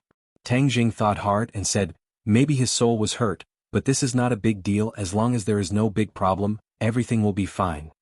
"His soul was hurt?" Yi Tianlei was shocked. Tang Zheng nodded and said, "This is just my guess, but as long as he is fine, we can ignore other things for the time being." Yi Xuanji listened to Tang Zheng's words, but there was no reaction on the surface, but there was a flash of joy and guilt in the depths of his eyes, and silently thought, "Tang Zheng, I'm sorry if I don't pretend to lose my memory, I really don't know how to face you." It turned out that Yi Xuanji deliberately lied about losing his memory. He remembered everything in the ghost realm clearly, and the shock in his heart could be imagined. But in the face of Tang Zheng's life-saving grace, he had no way to repay it. Moreover, with his attitude towards Tang Zheng back then, he didn't know how to face Tang Zheng. In the end, amnesia became the best excuse. Bang! At this moment, the door was suddenly pushed open from the outside, making a loud noise. A few people rushed in. It was Yi Tianming and his daughter. "Old master, you're finally awake. We've been waiting for you for so long and you're finally back." Yi Tianming said excitedly with a rich expression. A hint of coldness flashed in Yi Xuanji's eyes, but he immediately hid it. If Tang Jing hadn't told him about Yi Tianming's actions in advance, he definitely wouldn't have guessed that Yi Tianming almost killed him. Yi Xuanji nodded gently and said, "Thank you for your hard work." Yi Meiyu stepped forward and affectionately held Yi Xuanji's palm and said, "Grandpa, I've been praying to the gods. The gods must have heard my prayers and finally returned you to my side." Yi Meiyu lied without blinking. She had never prayed before. If Yi Tianming hadn't insisted on grounding her, she would have run out to fool around long ago. Why would she care about Yi Xuanji's life and death? Yi Xuanji was expressionless, and his gaze turned to Yi Ku. This was his most satisfied grandson, but he didn't expect that she would almost become an accomplice this time. His previous vision was too inaccurate and was not much different from a blind man. Yi Ku grabbed Yi Xuanji's hand and said excitedly, "Grandpa, have a good rest and recover as soon as possible. We must investigate this matter thoroughly." Yi Xuanji already knew that this matter was caused by the life-continuing pill, but he didn't blame Tang Jing at all. In fact, this couldn't be blamed on Tang Jing at all. If there wasn't the life-continuing pill, Yi Xuanji would have died long ago. Moreover, Tang Jing didn't hesitate to risk his life to rescue him, which could be considered as being extremely benevolent. Since it's over, then forget it. I just want to be safe and sound. Yi Xuanji rejected. He already knew the answer, so there was no need to investigate thoroughly. The others didn't know the reason, but seeing that Yi Xuanji was determined to do so, they didn't dare to persuade him again. However, Yi Tianming and his two daughters looked at Tang Jing with a complicated gaze. Originally, they didn't have much hope, but they didn't expect that Tang Jing would really succeed. This time, Yi Tianlei's position in Yi Xuanji's heart would rise. He had to find a way to make up for his impression in the old man's heart.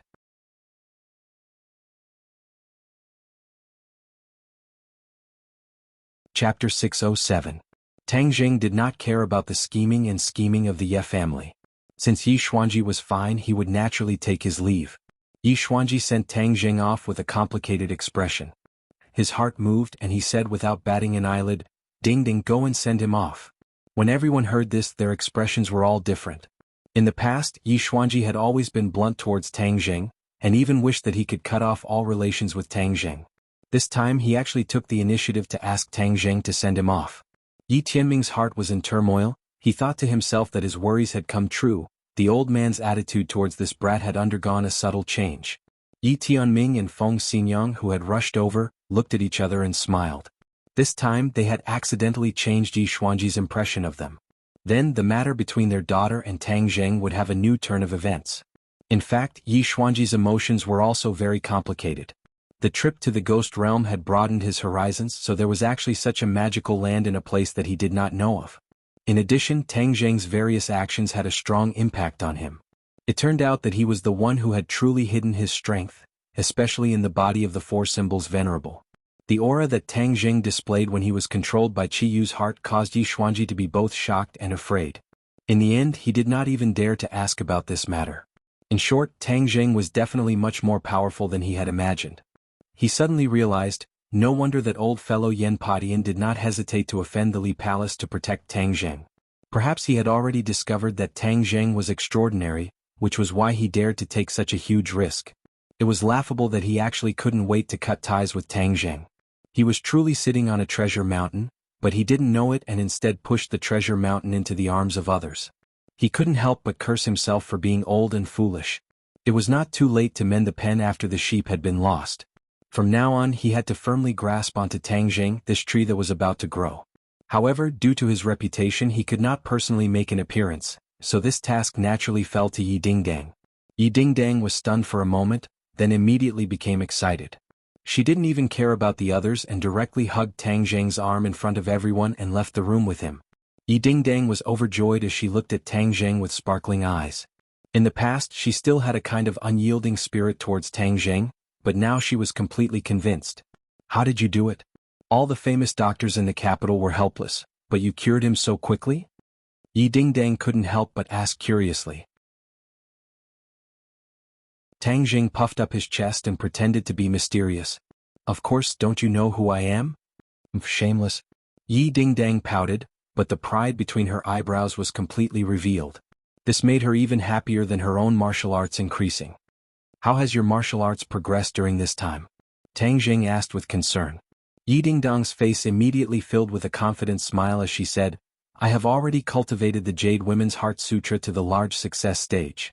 Furthermore, I have been practicing the wind-chasing sword technique every day. Right now, I have already memorized the sword technique. My battle strength is like heaven and earth compared to before. Yi Dingdang was not exaggerating. She had quite a bit of talent in martial arts. After practicing the Jade Women's Heart Sutra day and night, her body had greatly improved. However, the Jade Women's Heart Sutra was a heart technique and not a technique. When Tang Jing taught her the wind-chasing sword technique, it immediately made up for the shortcomings of the Jade Women's Heart Sutra, causing her strength to greatly increase. The wind-chasing sword technique was a sword technique left behind in Chi Yu's heart. It was not inferior to the heaven-flying immortal. Moreover, this sword technique did not require true Chi or inner strength to drive it. It was completely a sword technique. This could save a lot of energy in battle, allowing one to achieve twice the result with half the effort. Then I will find a time to properly test you. Tang Jing said with a smile. Yi Dingdong's eyebrows rose. She was ready to move as she said, I will accompany you anytime. Tang Jing. Suddenly an explosive shout rang out. It was like a sudden clap of thunder, interrupting the conversation between the two people. Yi Dingdang was like a little cat whose tail had been stepped on. Her entire body trembled as her hair stood on end. She vigilantly looked forward. Tang Jing's expression did not change.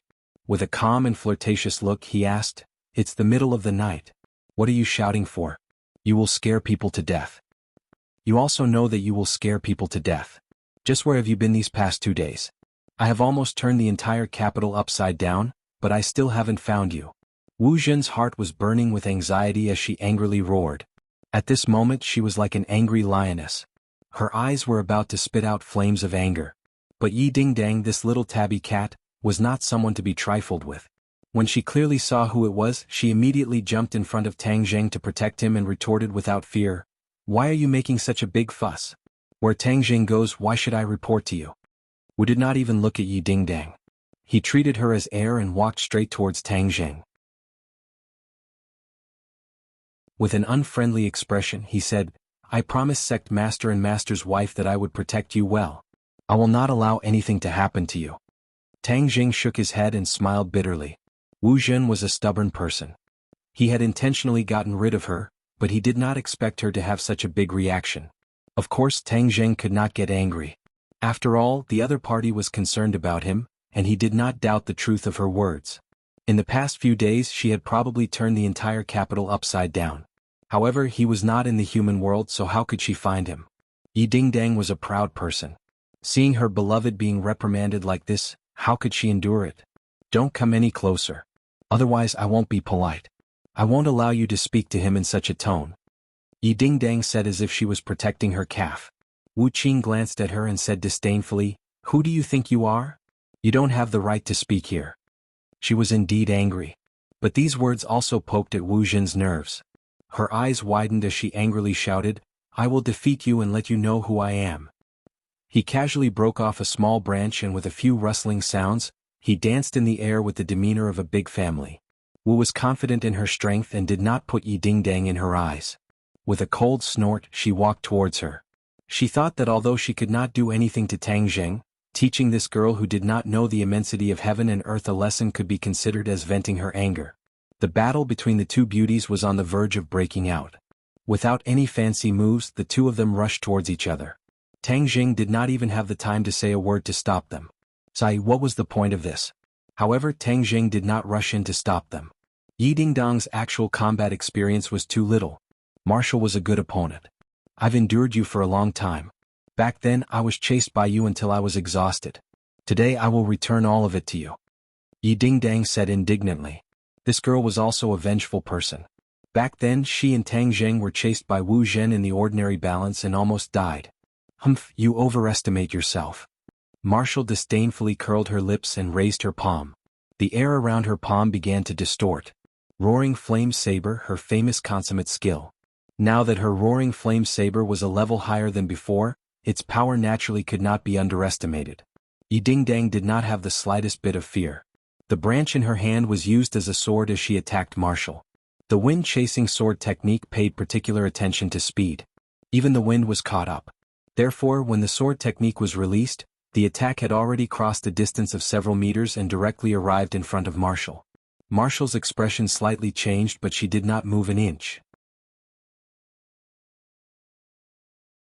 The roaring flame saber opened and closed, creating a sturdy barrier in front of her chest, blocking the branch.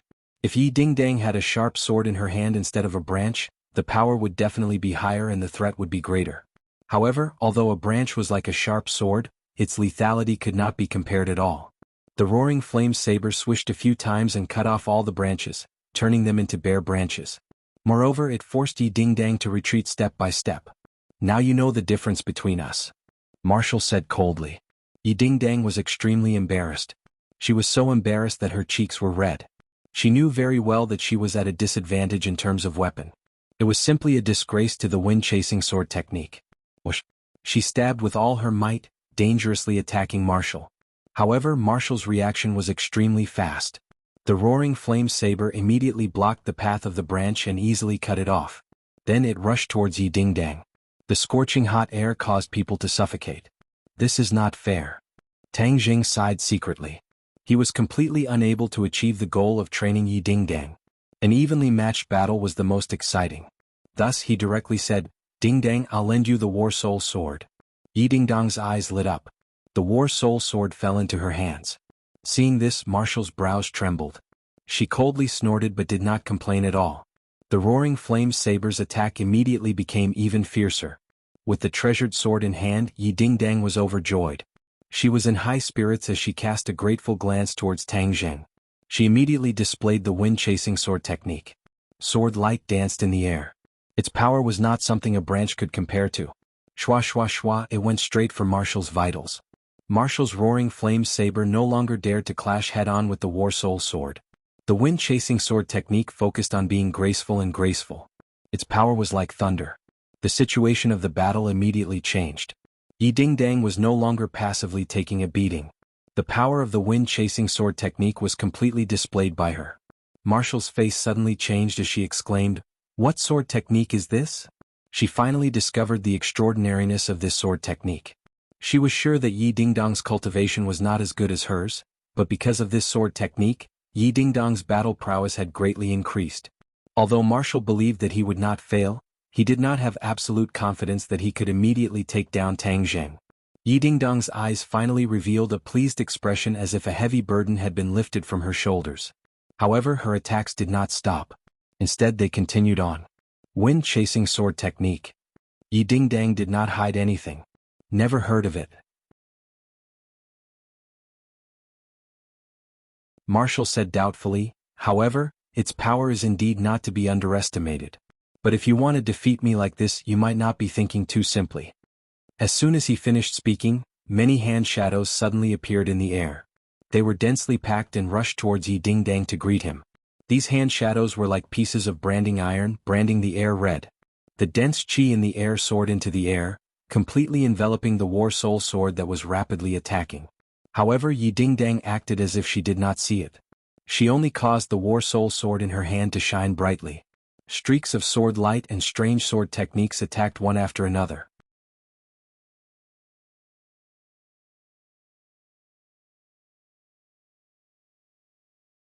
Chapter 608. The Berserk Aura caused people's hearts to tremble in fear.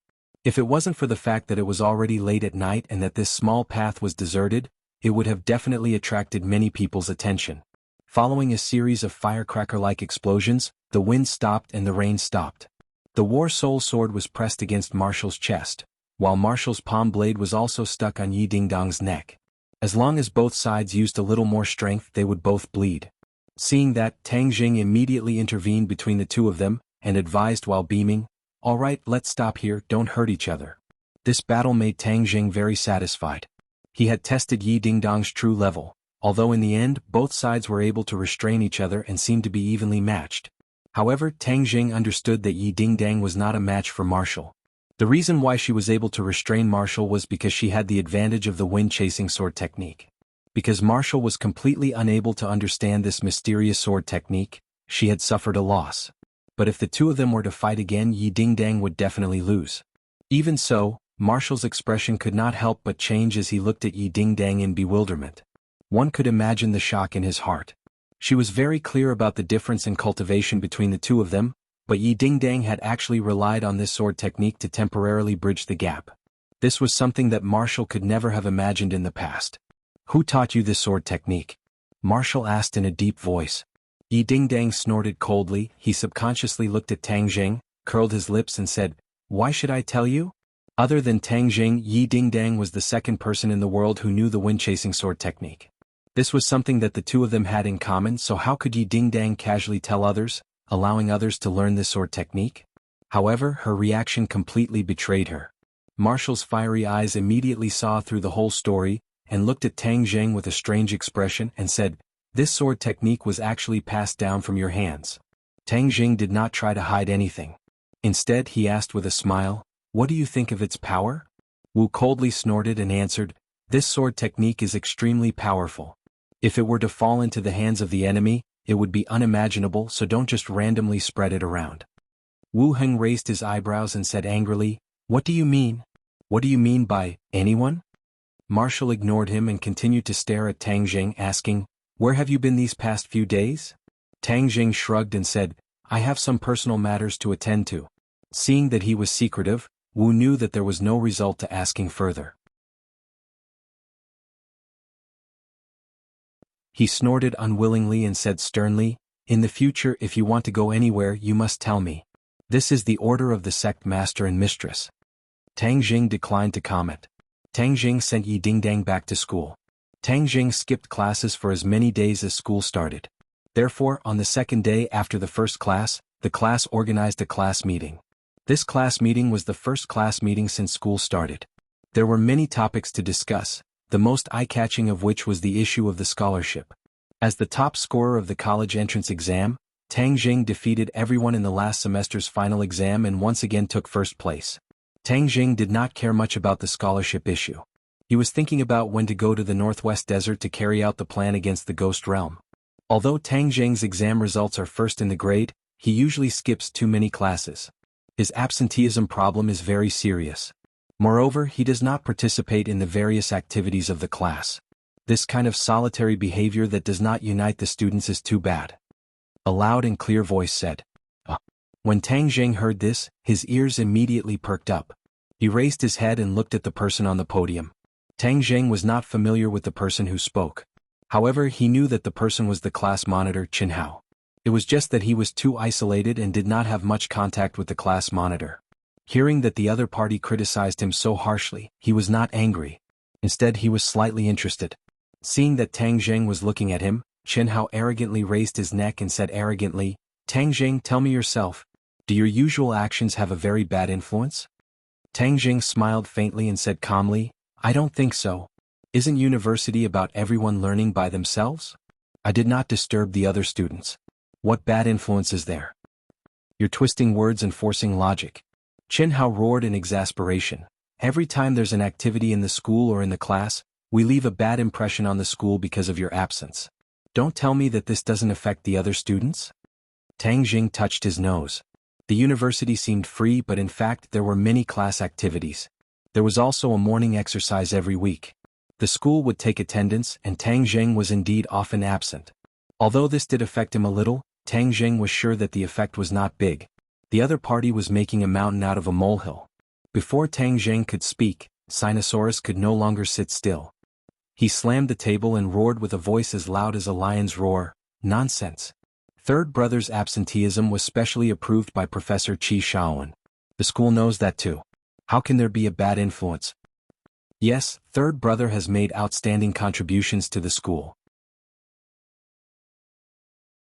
Back then he was the martial arts champion and made everyone proud. Moreover, he was able to gain Professor Qi's favor. This is not something that normal people can do, humph." Wang Shiji and Zhou Yan were not willing to be left behind. They argued for Tang Jing. The four members of Dorm 502 were very united. Although Tang Jing was usually not in the dorm, they were very close. Everyone followed Tang Jing's lead. Of course, they would not allow others to slander him. Seeing the three of them arguing, Qin Hao felt a little embarrassed. He said with a red face, "You are all in the same dorm. Of course you will speak up for him. Don't think that we don't know what you're thinking. We usually hear a lot of rumors. Some people wholeheartedly want to become Professor Chi's disciple, but their strength is too weak. Professor Chi doesn't even look at them, and seeing that other students have this honor, they're jealous. Zhou Yin said with a burst of blood. This was not a fabricated slander. There was indeed such a rumor. As for that person, it was of course Qin Hao. Qin Hao had been an outstanding student since he was young. He was the center of attention. After entering university, he did not want to be left behind. He made a detailed plan for himself. He started as the class monitor, then entered the student council, and finally became the student council president. The student council president of Yenqing University was not a small position. After graduation, many people could get a good job position and enter the government. Qin Hao successfully became the class monitor, but he gradually realized that he was not the center of attention. Instead, it was Tang Zheng who was the center of the crowd. Not only did he have a delicate and charming campus belle by his side, but he also had superb martial arts, which won him honor and influence that ordinary people could not reach. Qin Hao was not satisfied. He secretly swore that he would surpass Tang Zheng in the final exam. However, how could he be compared to such a monstrous person? But he did not give up. This time, the school selected scholarship. He thought it was a good opportunity to increase his influence and suppress Tang Zheng. Therefore, he specifically chose an opportunity when Tang Zheng was present to raise this sharp question. However, he did not expect the 502 dorm to be so united. They did not put him in their eyes and defended Tang Zheng so unscrupulously. Qin Hao had been in the student council for half a year and learned a lot of ways to deal with problems. He had also cultivated some shrewdness. Therefore, he did not fly into a rage. Instead, he took a deep breath and suppressed the anger in his heart. He said, "Rumors can't be taken seriously. Let's talk about the facts. Today we are discussing the scholarship issue. Everything else can be put aside for now. I propose that we vote by a show of hands. Those who think that Tang Zheng's actions have affected the class, please raise your hand." Swish, swish, swish. A few of Qin Hao's best friends immediately raised their hands. Many others watched for a while and also raised their hands. Tang Zheng looked on coldly. He noticed that Qin Hao was winking at many people and then they raised their hands. Obviously, they had communicated beforehand. Hehe, they really put in a lot of effort to target me. Tang Zheng thought jokingly. In the end, the people who raised their hands outnumbered those who did not. Qin Hao won by a small margin. Immediately he became arrogant as if he had something against him. He said, "See, this is the opinion of the masses. Therefore, in this scholarship selection, your moral education score will be 0. If his moral education score was 0, then the scholarship was basically out of the question. Although Tang Zheng did not care about the scholarship, it would not be good if the first place in the grade did not get a scholarship. The dormitory members could not sit still. Sinosaurus shouted, "There's something fishy about this. We can't accept it." Qin Hao's face darkened. He said, "You're doubting your classmate. You don't believe your classmate, right? I think there's a big problem with dormitory 502. They're selfish, sacrificing the interests of other students for their own personal gain." Tang Zheng was dumbfounded. This Qin Hao had a glib tongue. He was really good at twisting the truth. Of course, he would not watch his friend be criticized. Originally, he did not care about the scholarship. Since the other party was so outrageous, then this brother must get the scholarship. Qin Hao did not think that his actions would have the opposite effect, causing Tang Zheng to feel a sense of disgust as he was very pleased with his plan. Suddenly he saw Tang Zheng stand up and walk straight towards him. His gaze was not good, causing him to jump in fright. He subconsciously jumped back and said in fear, "What are you doing? Let me tell you, beating up a classmate is against the school rules. It's against the law." Looking at his cowardly appearance, Tang Zheng disdainfully curled his lips and said, "Hitting you would only dirty my hands, but let me tell you one thing, I still have to decide on this scholarship, so you can go play by yourself." Qin Hao's face flushed red. He said, "Don't brag. This kind of thing is not something you can decide with just a few words." "Is that so? Then let's wait and see." Tang Zheng smiled mysteriously. If a tiger did not show its might, people would think it was a sick cat.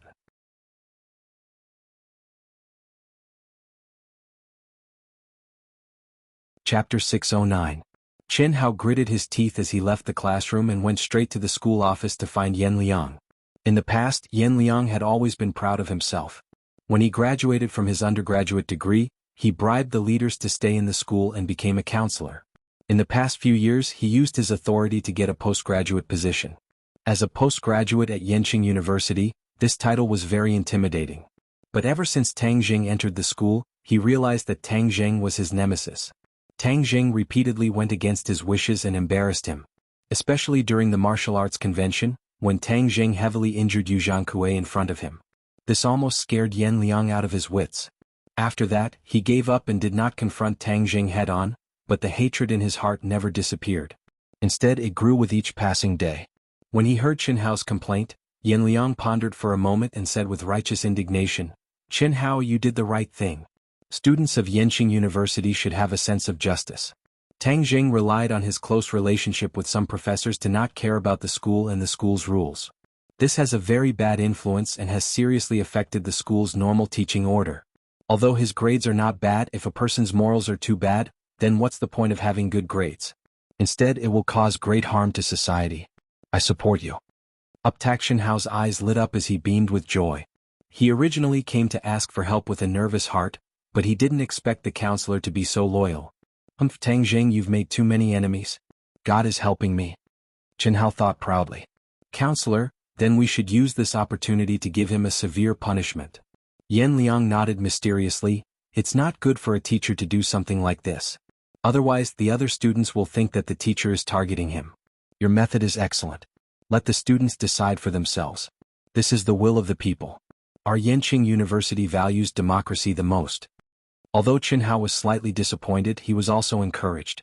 His actions were recognized, so he should continue. Counselor, I understand. I will mobilize my classmates to make sure that he loses his scholarship, Qin Hao vowed. In dormitory 502, a group of people were indignant. They were all complaining about Qin Hao's treachery. Lao San, we can't just sit here and wait for death. We have to think of a way to fight back. Qin Hao just wants to drag you down and take the scholarship for himself. Tang Jing furrowed his eyebrows. Even though he had vowed that he would win the scholarship, he still had not thought of a way to counter it. Qin Hao used public opinion to bribe his classmates, making the majority of them stand on his side. However, Tang Jing disdained to do so. Moreover, he had very little contact with the other students and did not have many friendships. Indeed, no one would take the risk of offending Qin Hao to support him. The one who started the trouble should end it. Since Qin Hao has caught on to my absenteeism, then there is only one person who can solve this problem. Professor Qi Shaowen. Yes, let's go find Professor Qi. The others heard Tang Jing's suggestion and agreed. They were all students and did not have much influence. However, Professor Qi was different. He was a leading figure in the field of archaeology. One word from him could destroy Qin Hao's conspiracy. Tang Jing arrived at Professor Qi's office and knocked on the door. Tang Jing was about to enter when he noticed someone standing at the corner of the floor. The person was staring at him intently. Tang Jing's eyes narrowed. This person was definitely not a staff member of the university. The person's aura was too cold, like a man of iron. He was about to go up and investigate when he heard a haggard voice coming from the office. Come in. Just as he was hesitating, the person quickly disappeared. Tang Jing shook his head and pushed the door open. He was stunned. The office was piled with documents like a small mountain. Qi Shaowen looked particularly small compared to the pile of documents. Professor Qi. Qi Shaowen turned around slowly. Ah. Tang Jing could not help but cry out in alarm. The two of them had not seen each other for only a few months, but Tang Jing discovered that Professor Qi had aged a lot. His white hair had all turned silver, and the wrinkles on his face had deepened, especially the fatigue and haggardness between his eyebrows. Professor Qi, what happened to you? How did you become like this? Tang Jing was indebted to Professor Qi. Therefore, Tang Jing did not have any special feelings for the other teachers and leaders in the university. However, he respected and appreciated Professor Qi very much. Seeing that it was Tang Jing, Qi Shaowen squeezed out a smile and said happily, "It's you, Tang Jing. Why are you here?" When he first met Tang Jing at the auction, especially when he saw his life-prolonging pill sold at a sky-high price, he realized that he and Tang Jing walked different paths. After that, many things happened and he never had the chance to meet Tang Jing again. I'm here to talk to you about something, Professor Qi. Why do you look so haggard? Tang Jing asked with concern. Qi Shaowen squeezed out a smile and stroked his silver hair. Of course I look haggard when I'm old. Professor Qi, if there's anything I can help with, I'll do my best. Tang Jing did not pursue the matter. Instead, he expressed his stance firmly. It's nothing. You said you wanted to talk to me about something. What is it? Qi Shaowen asked kindly. Seeing how haggard he was, Tang Jing could not bear to disturb him. Qi Shaoan seemed to have guessed his thoughts. Why are you being so formal with me? Just tell me what you want. Tang Jing did not beat around the bush. He went straight to the point. Professor Qi, I'm in the middle of a scholarship selection. However, some people are using my absence as an excuse to stir up trouble. So, I'd like to ask for your help. You're absent? Didn't you ask for a leave of absence from the university? Moreover, as far as I know, you were the top scorer in last semester's final exam. It's perfectly justifiable for you to be awarded the scholarship. Qi Shaoan was puzzled. Someone is targeting me. You want me to solve this problem for you? Tang Jing nodded. Qi Shaoan did not agree immediately. Instead, he looked conflicted. In the end, he gritted his teeth and said, "All right, I'll solve this problem for you." Seeing his resolute and conflicted look, Tang Jing was puzzled. This should be a trivial matter for Professor Qi. Why did he look like he had made up his mind? There must be something fishy going on. However, Professor Qi was secretive and unwilling to talk about it. Tang Jing was at his wits' end. After bidding farewell to Professor Qi, Tang Jing could not stop thinking about Professor Qi's haggard look. He could not bear to see him like this. No, Professor Qi has taken such good care of me. He must be in trouble now. I can't just sit by and do nothing. I have to figure out what's going on. Tang Jing suddenly remembered Professor Qi's best friend, Old Wei, the owner of the Imperial Treasure House. He must know what happened to Professor Qi. He drove to the entrance of the Imperial Treasure House.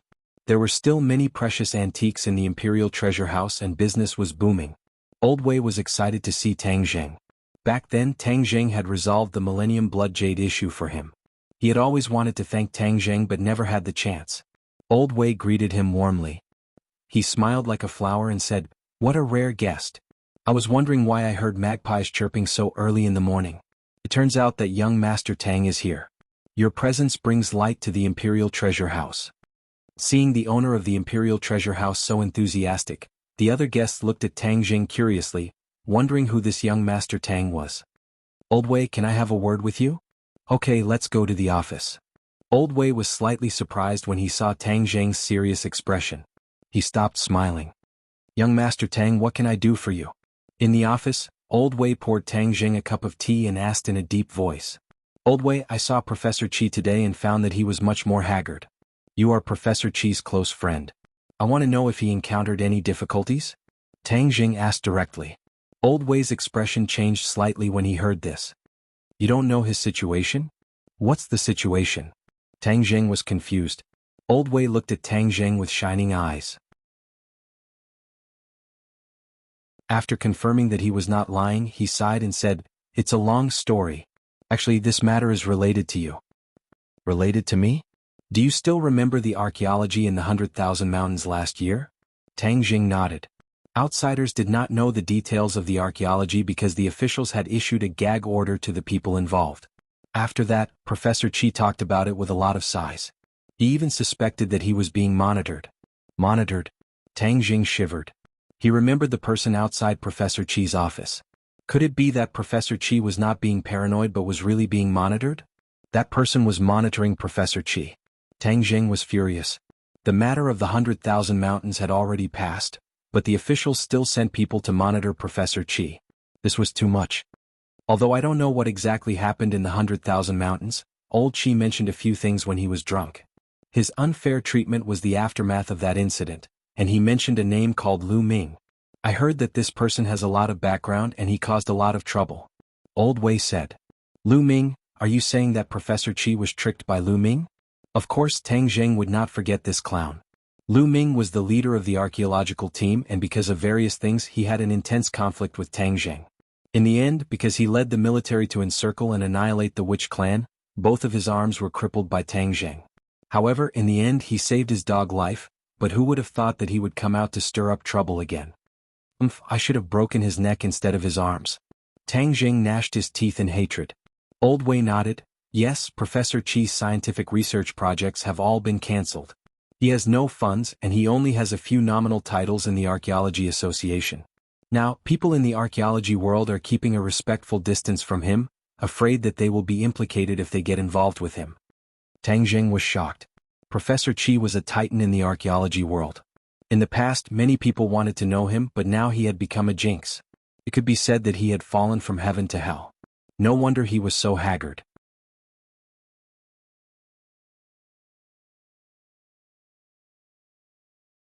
Chapter 610. Tang Jing finally understood why Professor Qi had hesitated for a moment before agreeing. With his current status, it would not be easy for him to help Tang Jing. He knew it would be difficult, but he still agreed to help me. Tang Jing will never forget this kindness, he thought to himself. After understanding the whole story, Tang Jing began to worry about Professor Qi. He had forced Professor Qi into a difficult situation. He had to withdraw this request to save Professor Qi a headache. He had just arrived at the university office when he saw two people arguing from afar. One of them was red-faced. Who else could it be but Professor Qi? The other was Yan Liang. Yan Liang was full of himself and did not take Professor Qi seriously at all. In the past, Yan Liang would never have dared to treat Professor Qi like this. He must have seen Professor Qi lose his power, so he was acting like this. Tang Jing was furious. He strode over and happened to hear Yan Liang's sarcastic remarks. Do you really think you're the great Professor Qi of the past? You want to stand up for Tang Jing? Look in the mirror. Yan Liang was secretly pleased. He would never have dared to treat Qi Shaoan like this in the past. This time, Qi Shaoan had taken the initiative to walk right into his mouth. Of course, he would not let go of this great opportunity to taunt him. Qi Shaoan was extremely embarrassed. He said bitterly, Yan Liang, so you're this kind of person. I was blinded by your pretense in the past. I'm fighting for Tang Jing's rights. You're a real villain for retaliating. I'm a villain? But I'm living a good life, unlike you who's like a jinx. Everyone avoids you. You've gone too far. Qi Shaoan was shaking with anger. I'm going to talk to the dean. I don't believe there's no room for reason in this world. Yan Liang blocked the door with his body and said disdainfully, the dean is a busy man. He doesn't have time to deal with your trivial matters. Besides, I'll be honest with you. The dean asked me to stop you from coming. The dean doesn't want to see you at all. Qi Shaoan's aura faltered when he heard that. He had really become a jinx. His old acquaintances were all avoiding him. However, when he thought of Tang Jing's trust in him, he was unwilling to leave just like that. He had promised Tang Jing that he would do it. Yan Liang was enjoying Qi Shaoan's ugliness with satisfaction when he suddenly saw a figure dashing toward him. He thought that it was an impudent student and was about to reprimand him when he realized that it was a leg that was charging at him. Bang! With a muffled sound, this leg ruthlessly kicked his chest. Like a kite with a broken string, he flew out in a sorry state and crashed into the door. Like a dead pig, he softly fell to the ground. Qi Shaoan was shocked by the sudden attack. He was dumbfounded. It took him a while to realize that the attacker was Tang Jing, who was standing in front of him with a scowl on his face. Tang Jing, why are you here? Qi Shaoan greeted him awkwardly. Tang Jing said bitterly, Professor Qi, why didn't you tell me about the unfair treatment you've been receiving? Why did you have to bear it all in silence? All of this happened because of me. It's my duty and responsibility to resolve it for you. Qi Shaoan said sheepishly, how did you know? Old Man Wei told me everything. Besides, Yan Liang's behavior just now also explained everything. Professor Qi, why did you have to hide it from me? This? It's just a small matter. You have so many things to do every day. There's no need for me to add to your troubles. Tang Jing shook his head and held Professor Qi's shoulder. Professor Qi, as long as I, Tang Jing, am around, I will never allow these clowns to bully you. I'll teach him a lesson for you and avenge you. Tang Jing clenched his fists so tightly that they cracked. Yan Liang, who looked like a dead pig, immediately scrambled to his feet and said in horror, Don't, Tang Jing. Don't hit me again. Although he hated Tang Jing to the core, he did not dare to be presumptuous in front of Tang Jing. Even though he had just taken a kick from Tang Jing, he did not dare to show any hostility. This was because the memory of how Tang Jing had severely injured the president of the Martial Arts Association, Yu Zhankue, right in front of him had left a deep impression on him. Tang Jing would not listen to his pleas for mercy. He stepped closer and closer. Yan Liang retreated step by step until he finally reached the corner of the wall. There was nowhere else to go, but he still tried his best to move backward as if he wanted to melt into the wall. Seeing Tang Jing raise his fist, Yan Liang immediately squealed like a pig being slaughtered. It was as if he was about to meet the king of hell. Tang Jing, stop. Professor Qi could not wait to stop him. Don't hit him. Otherwise people will talk about you. Besides, it's not worth it to dirty your hands over someone like him. Tang Jing was already facing the problem of being selected for a scholarship. If there was another incident of him violently beating up a teacher, he might even be expelled from the school, let alone a scholarship. Qi Shaoan would not watch Tang Jing ruin his bright future without doing anything. At the last moment, Tang Jing stopped. His fist hovered above Yan Liang's head. The wind that it created blew his hair into a mess. Even his mouth was crooked. If you're lucky. Professor Qi is a magnanimous man. He won't stoop to the level of a clown like you.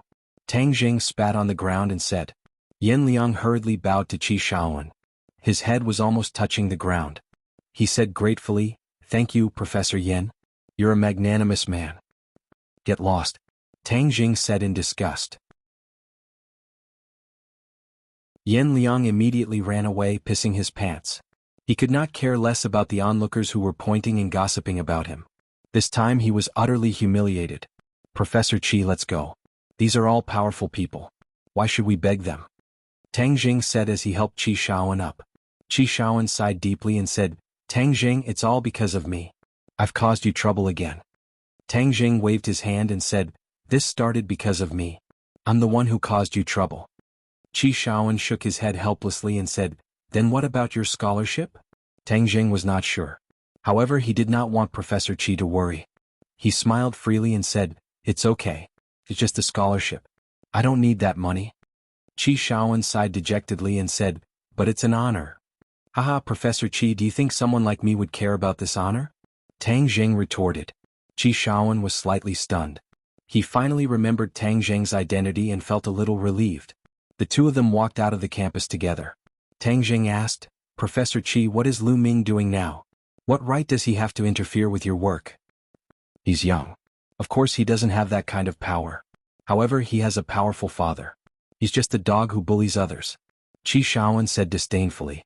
He obviously looked down on Lu Ming as well. So he's relying on his father. I think he's cheating his father." "Who's his father?" Tang Jing said angrily. "A deputy minister in charge of archaeology." "Hey Tang Jing, why are you asking these questions? Don't do anything stupid." Qi Shaoan warned him warily. He was gradually getting to know Tang Jing's way of doing things. Sometimes he just liked to use violence. For a scholar like Qi Shaoan, this kind of behavior was unacceptable. Tang Jing smiled and said, "Of course I'm not going to do anything stupid. Doesn't he like to rely on his father? Then I'll let him know what it means to cheat his father. I don't need to use my fist to deal with him." Qi Shaoan was skeptical when he saw how confident he was. He was about to persuade him again when his phone rang. When he picked up the phone, his expression became strange. When he finally hung up the phone, he could not hide the astonishment on his face. "What happened, Professor Qi?" "Who called?" "The principal of Yenqing University." "The principal?" Tang Jing searched deep in his memory and recalled the hale and hearty figure at the freshman's opening ceremony. The principal of Yenqing University was a famous scholar and educator. He was very famous. "The principal said that the university has a welcoming event for me." Tang Jing was delighted. Since the principal had taken the initiative to contact him, it would definitely bring more benefits to Professor Qi. It would improve his status in the university. That's a good thing. Qi Shaoan was non-committal. He said, "The headmaster said that the school will be welcoming a very important foreign guest. This foreign guest is very interested in the history and culture of the Wuxia Empire and antiques. The school is going to cater to his interests, so I'm part of the reception team." "Which foreign guest is so important?" Tang Jing asked curiously. Yenqing University was the most prestigious university in Wuxia. It had always been an important target for all kinds of visitors. It had hosted many celebrities and politicians and was very experienced. Qi Shaoan shook his head. In order to ensure the safety of the foreign guest, the principal said that it's not appropriate to announce his identity to the public. He just asked me to report to the welcoming team as soon as possible. "Then Professor Qi, you should go now." "Tang Jing, I'll warn you again. Don't do anything stupid. Otherwise it'll be too late for regrets," Qi Shaoan said seriously. Tang Jing waved his hand and told him not to worry. He strode out of the university. In the capital city, there was a low courtyard that was hidden in a low and old residential area. It was not very visible. When Tang Jing stood in front of the gate of the courtyard, he felt very different from ordinary people. Although it was not visible to the naked eye, Tang Jing could clearly feel that many pairs of eyes were locked on him in the dark. There were even sniper rifles aimed at him. But he was carefree and did not take them seriously at all. He swaggered toward the gate. "Hello, this is private property. We don't accept guests," the guard at the gate said in an old-fashioned manner. Tang Jing smiled and went straight to the point. "I'm looking for Suing Tian." The guard shivered slightly, and his expression immediately raised a level of vigilance. He asked, "Who are you?" "I'm a special agent," Tang Jing said calmly. This was a title that Suing Tian had promised him. It was a protective talisman for him. In the past, Suing Tian had invited him to visit the headquarters of the National Security Bureau many times. But he never had the time. This time he just happened to be here. Since he had promised Suing Tian to join the National Security Bureau as a special agent, of course he should do something occasionally.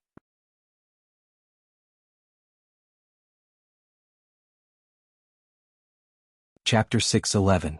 Tang Jing did not wait for too long at the door since the guard immediately reported when he heard the word special mobilization. It was just that a pair of eyes rolled around Tang Jing's body. The special mobilization of the National Security Bureau wasn't something that an ordinary person could handle since it required the other party to be extremely powerful. But no matter how the guard looked at it, he did not feel that the young man before him possessed such strength. A short while later, Suing Tian walked out and laughed at Tang Jing. "You're a rare guest." Tang Jing bashfully smiled and said, "You have invited me so many times, so I should at least come and recognize you. Yes, you're a special mobilization and this is your home. So of course you should come and visit." Hearing these words, the guard felt a chill in his heart. This young man was truly a special mobilization, and even the bureau chief was personally welcoming him. So this young man was definitely not an ordinary person. As Suing Tian led the way, Tang Jing looked around and praised with a smile, "Your place is like an iron bastion." "I'm sorry." Suing Tian knew that he couldn't hide his arrangements from Tang Jing, so he humbly replied. The short building in the courtyard was extremely old and emitted an aura of vicissitudes. The National Security Bureau was established in this courtyard in the past. Back then this place was also considered luxurious, but it has lost its splendor and looks a little shabby. Suing Tian explained. Tang Jing nodded his head. The National Security Bureau had a long history, and this ancient courtyard served as a foil to its background. It was not something that the Dragon Group could compare to. Suing Tian's office was located on the top floor, so there was no overlooking view. But when he stood at the window and looked out, he would see rows upon rows of tall buildings. You wouldn't visit a temple without a reason. You're not here to simply visit, right?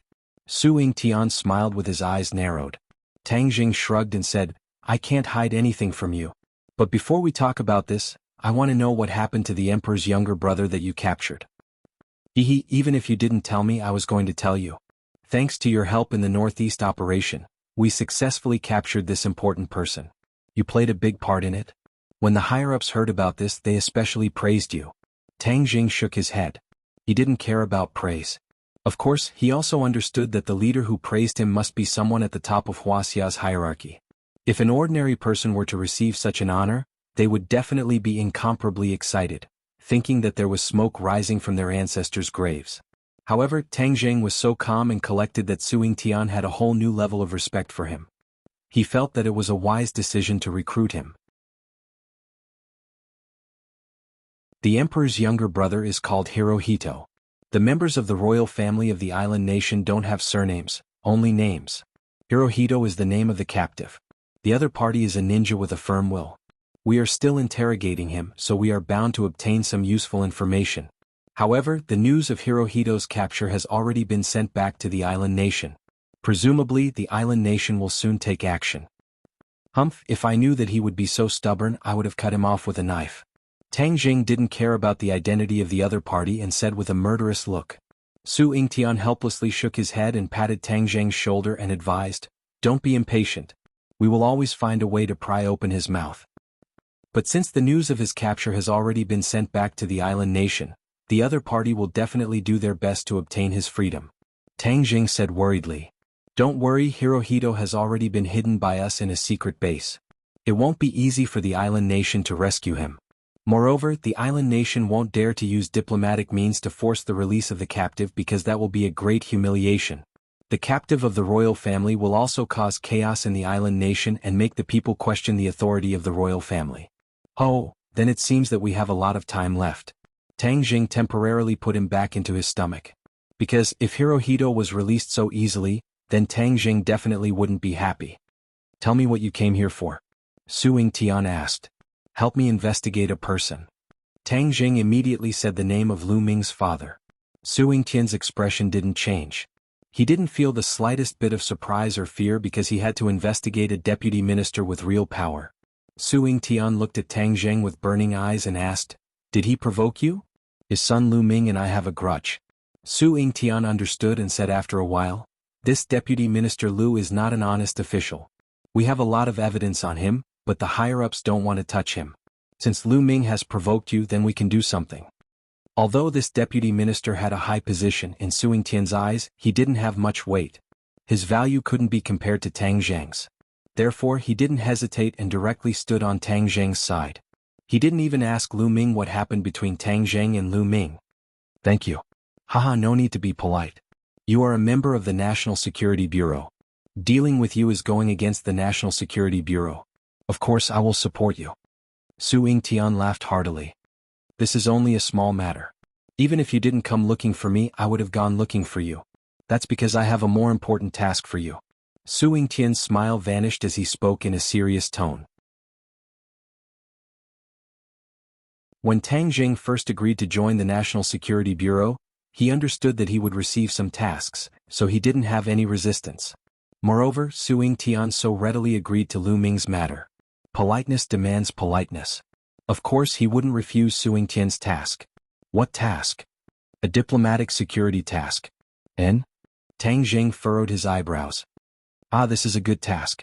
The person you are protecting is a world-famous beauty. How many people want this task but don't have the chance? The more Tang Jing listened, the more confused he became.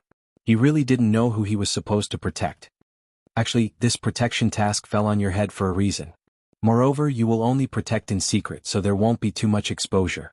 You should be very consistent with your principles. Su Yingtian continued. This beauty's visit to Wuxia has a stop at Yenqing University. Not only will she visit the campus, but she will also hold a public speech. There are many dangerous factors. In addition to the security personnel in the open, I am going to let you mix in with the students to protect in secret. Combining the light and the dark, this will ensure that nothing goes wrong. Who is the other party? Why are you mobilizing so many people? Tang Jing finally couldn't help but ask curiously. Her Royal Highness Princess Anne of the Swedish royal family. Ah, it's her. Tang Jing was shocked. This was an old acquaintance. He had too much contact with her in the South Sea. Moreover, he saved her life from the Sea King. Hey, you've heard of her too? I knew it. This princess Anne is very famous, especially in the Western countries. She is almost a household name. She is the dream lover of many men. Since you know her, you should know that this security task is indeed a good one. Tang Zheng's expression changed. He hesitated for a while and said, Can I not accept this task? He was not afraid that he would not be able to protect her, but he was worried that Princess Anne would recognize him. If that happened, it would be terrible. Too many things had happened in the South Sea. Princess Anne had always regarded him as a god. Tang Jing did not take it seriously at all. After all, the two of them were people from two different worlds. But he never thought that such a coincidence would happen and the two of them would meet again. This time he was in a dilemma. Su Yingtian looked at him suspiciously and asked, This is a good job and there is not much danger. Why did you refuse? This. Tang Jing was speechless. This task, you have the right time, place and people. Can you just treat it as helping me once? Su Yingtian persuaded. Since he had already said this much and Su Yingtian did not hesitate in the slightest to agree to his request, if Tang Jing were to refuse, then he really would not be loyal. Well, I'll accept this task. Tang Jing had no choice but to compromise. But he had made up his mind. He must avoid Princess Anne and not be discovered by her. This way there would not be any trouble. 3 days later, Princess Anne's private plane will arrive in Beijing. After attending the corresponding official event, she will arrive at Yenqing University the next day for a series of interviews. So, there is not much time left for you to prepare, but I believe that you will be able to complete the task perfectly. Su Yingtian was very confident in Tang Jing. Tang Jing bitterly smiled in his heart as he accepted the mission. 3 days passed quickly. During this period, the officials officially announced Princess Anne's visit to Wuxia. Suddenly, almost the entire world's media focused on Wuxia, the ancient country. Many people were speculating why Princess Anne would choose to visit Wuxia at this time. After all, ever since the kidnapping in the South China Sea, princess and had been living in seclusion. The media rarely had any new news about her. This was her first official appearance on the international stage after the kidnapping incident. It had extraordinary significance. She chose Wuxia as the first stop of her visit. Many people would subconsciously speculate about the deeper meaning behind it. After all, Wuxia's rise in recent years was too dazzling. This time, Anne's visit increased Wuxia's exposure and invisibly raised Wuxia's international status. But no one would have thought of Wuxia. The reason why Princess Anne chose Wuxia was extremely simple. It had nothing to do with the so-called influence of the country. It was only related to one person. The mysterious immortal who saved her life in the South China Sea. And looked at the land gradually coming into view outside the porthole. A ripple appeared in her eyes. She muttered to herself, "The ancient country of Wuxia, the most mysterious country in the world. I must find you, the immortal." Bruce looked at Her Royal Highness worriedly. His two eyebrows were tightly knitted together. Since the kidnapping incident, Bruce could often hear Her Royal Highness whispering softly. Every time, it would be without fail that young immortal. "You're tuning in to the Han Li's Wuxia Chronicles YouTube channel. We're so grateful for your support, and don't forget to subscribe to join us on this incredible journey through captivating stories. Your generosity through donations truly makes a world of difference, as it's the primary source of revenue that allows me to expand and enhance this channel for you. Thank you from the bottom of my heart for being a part of this adventure.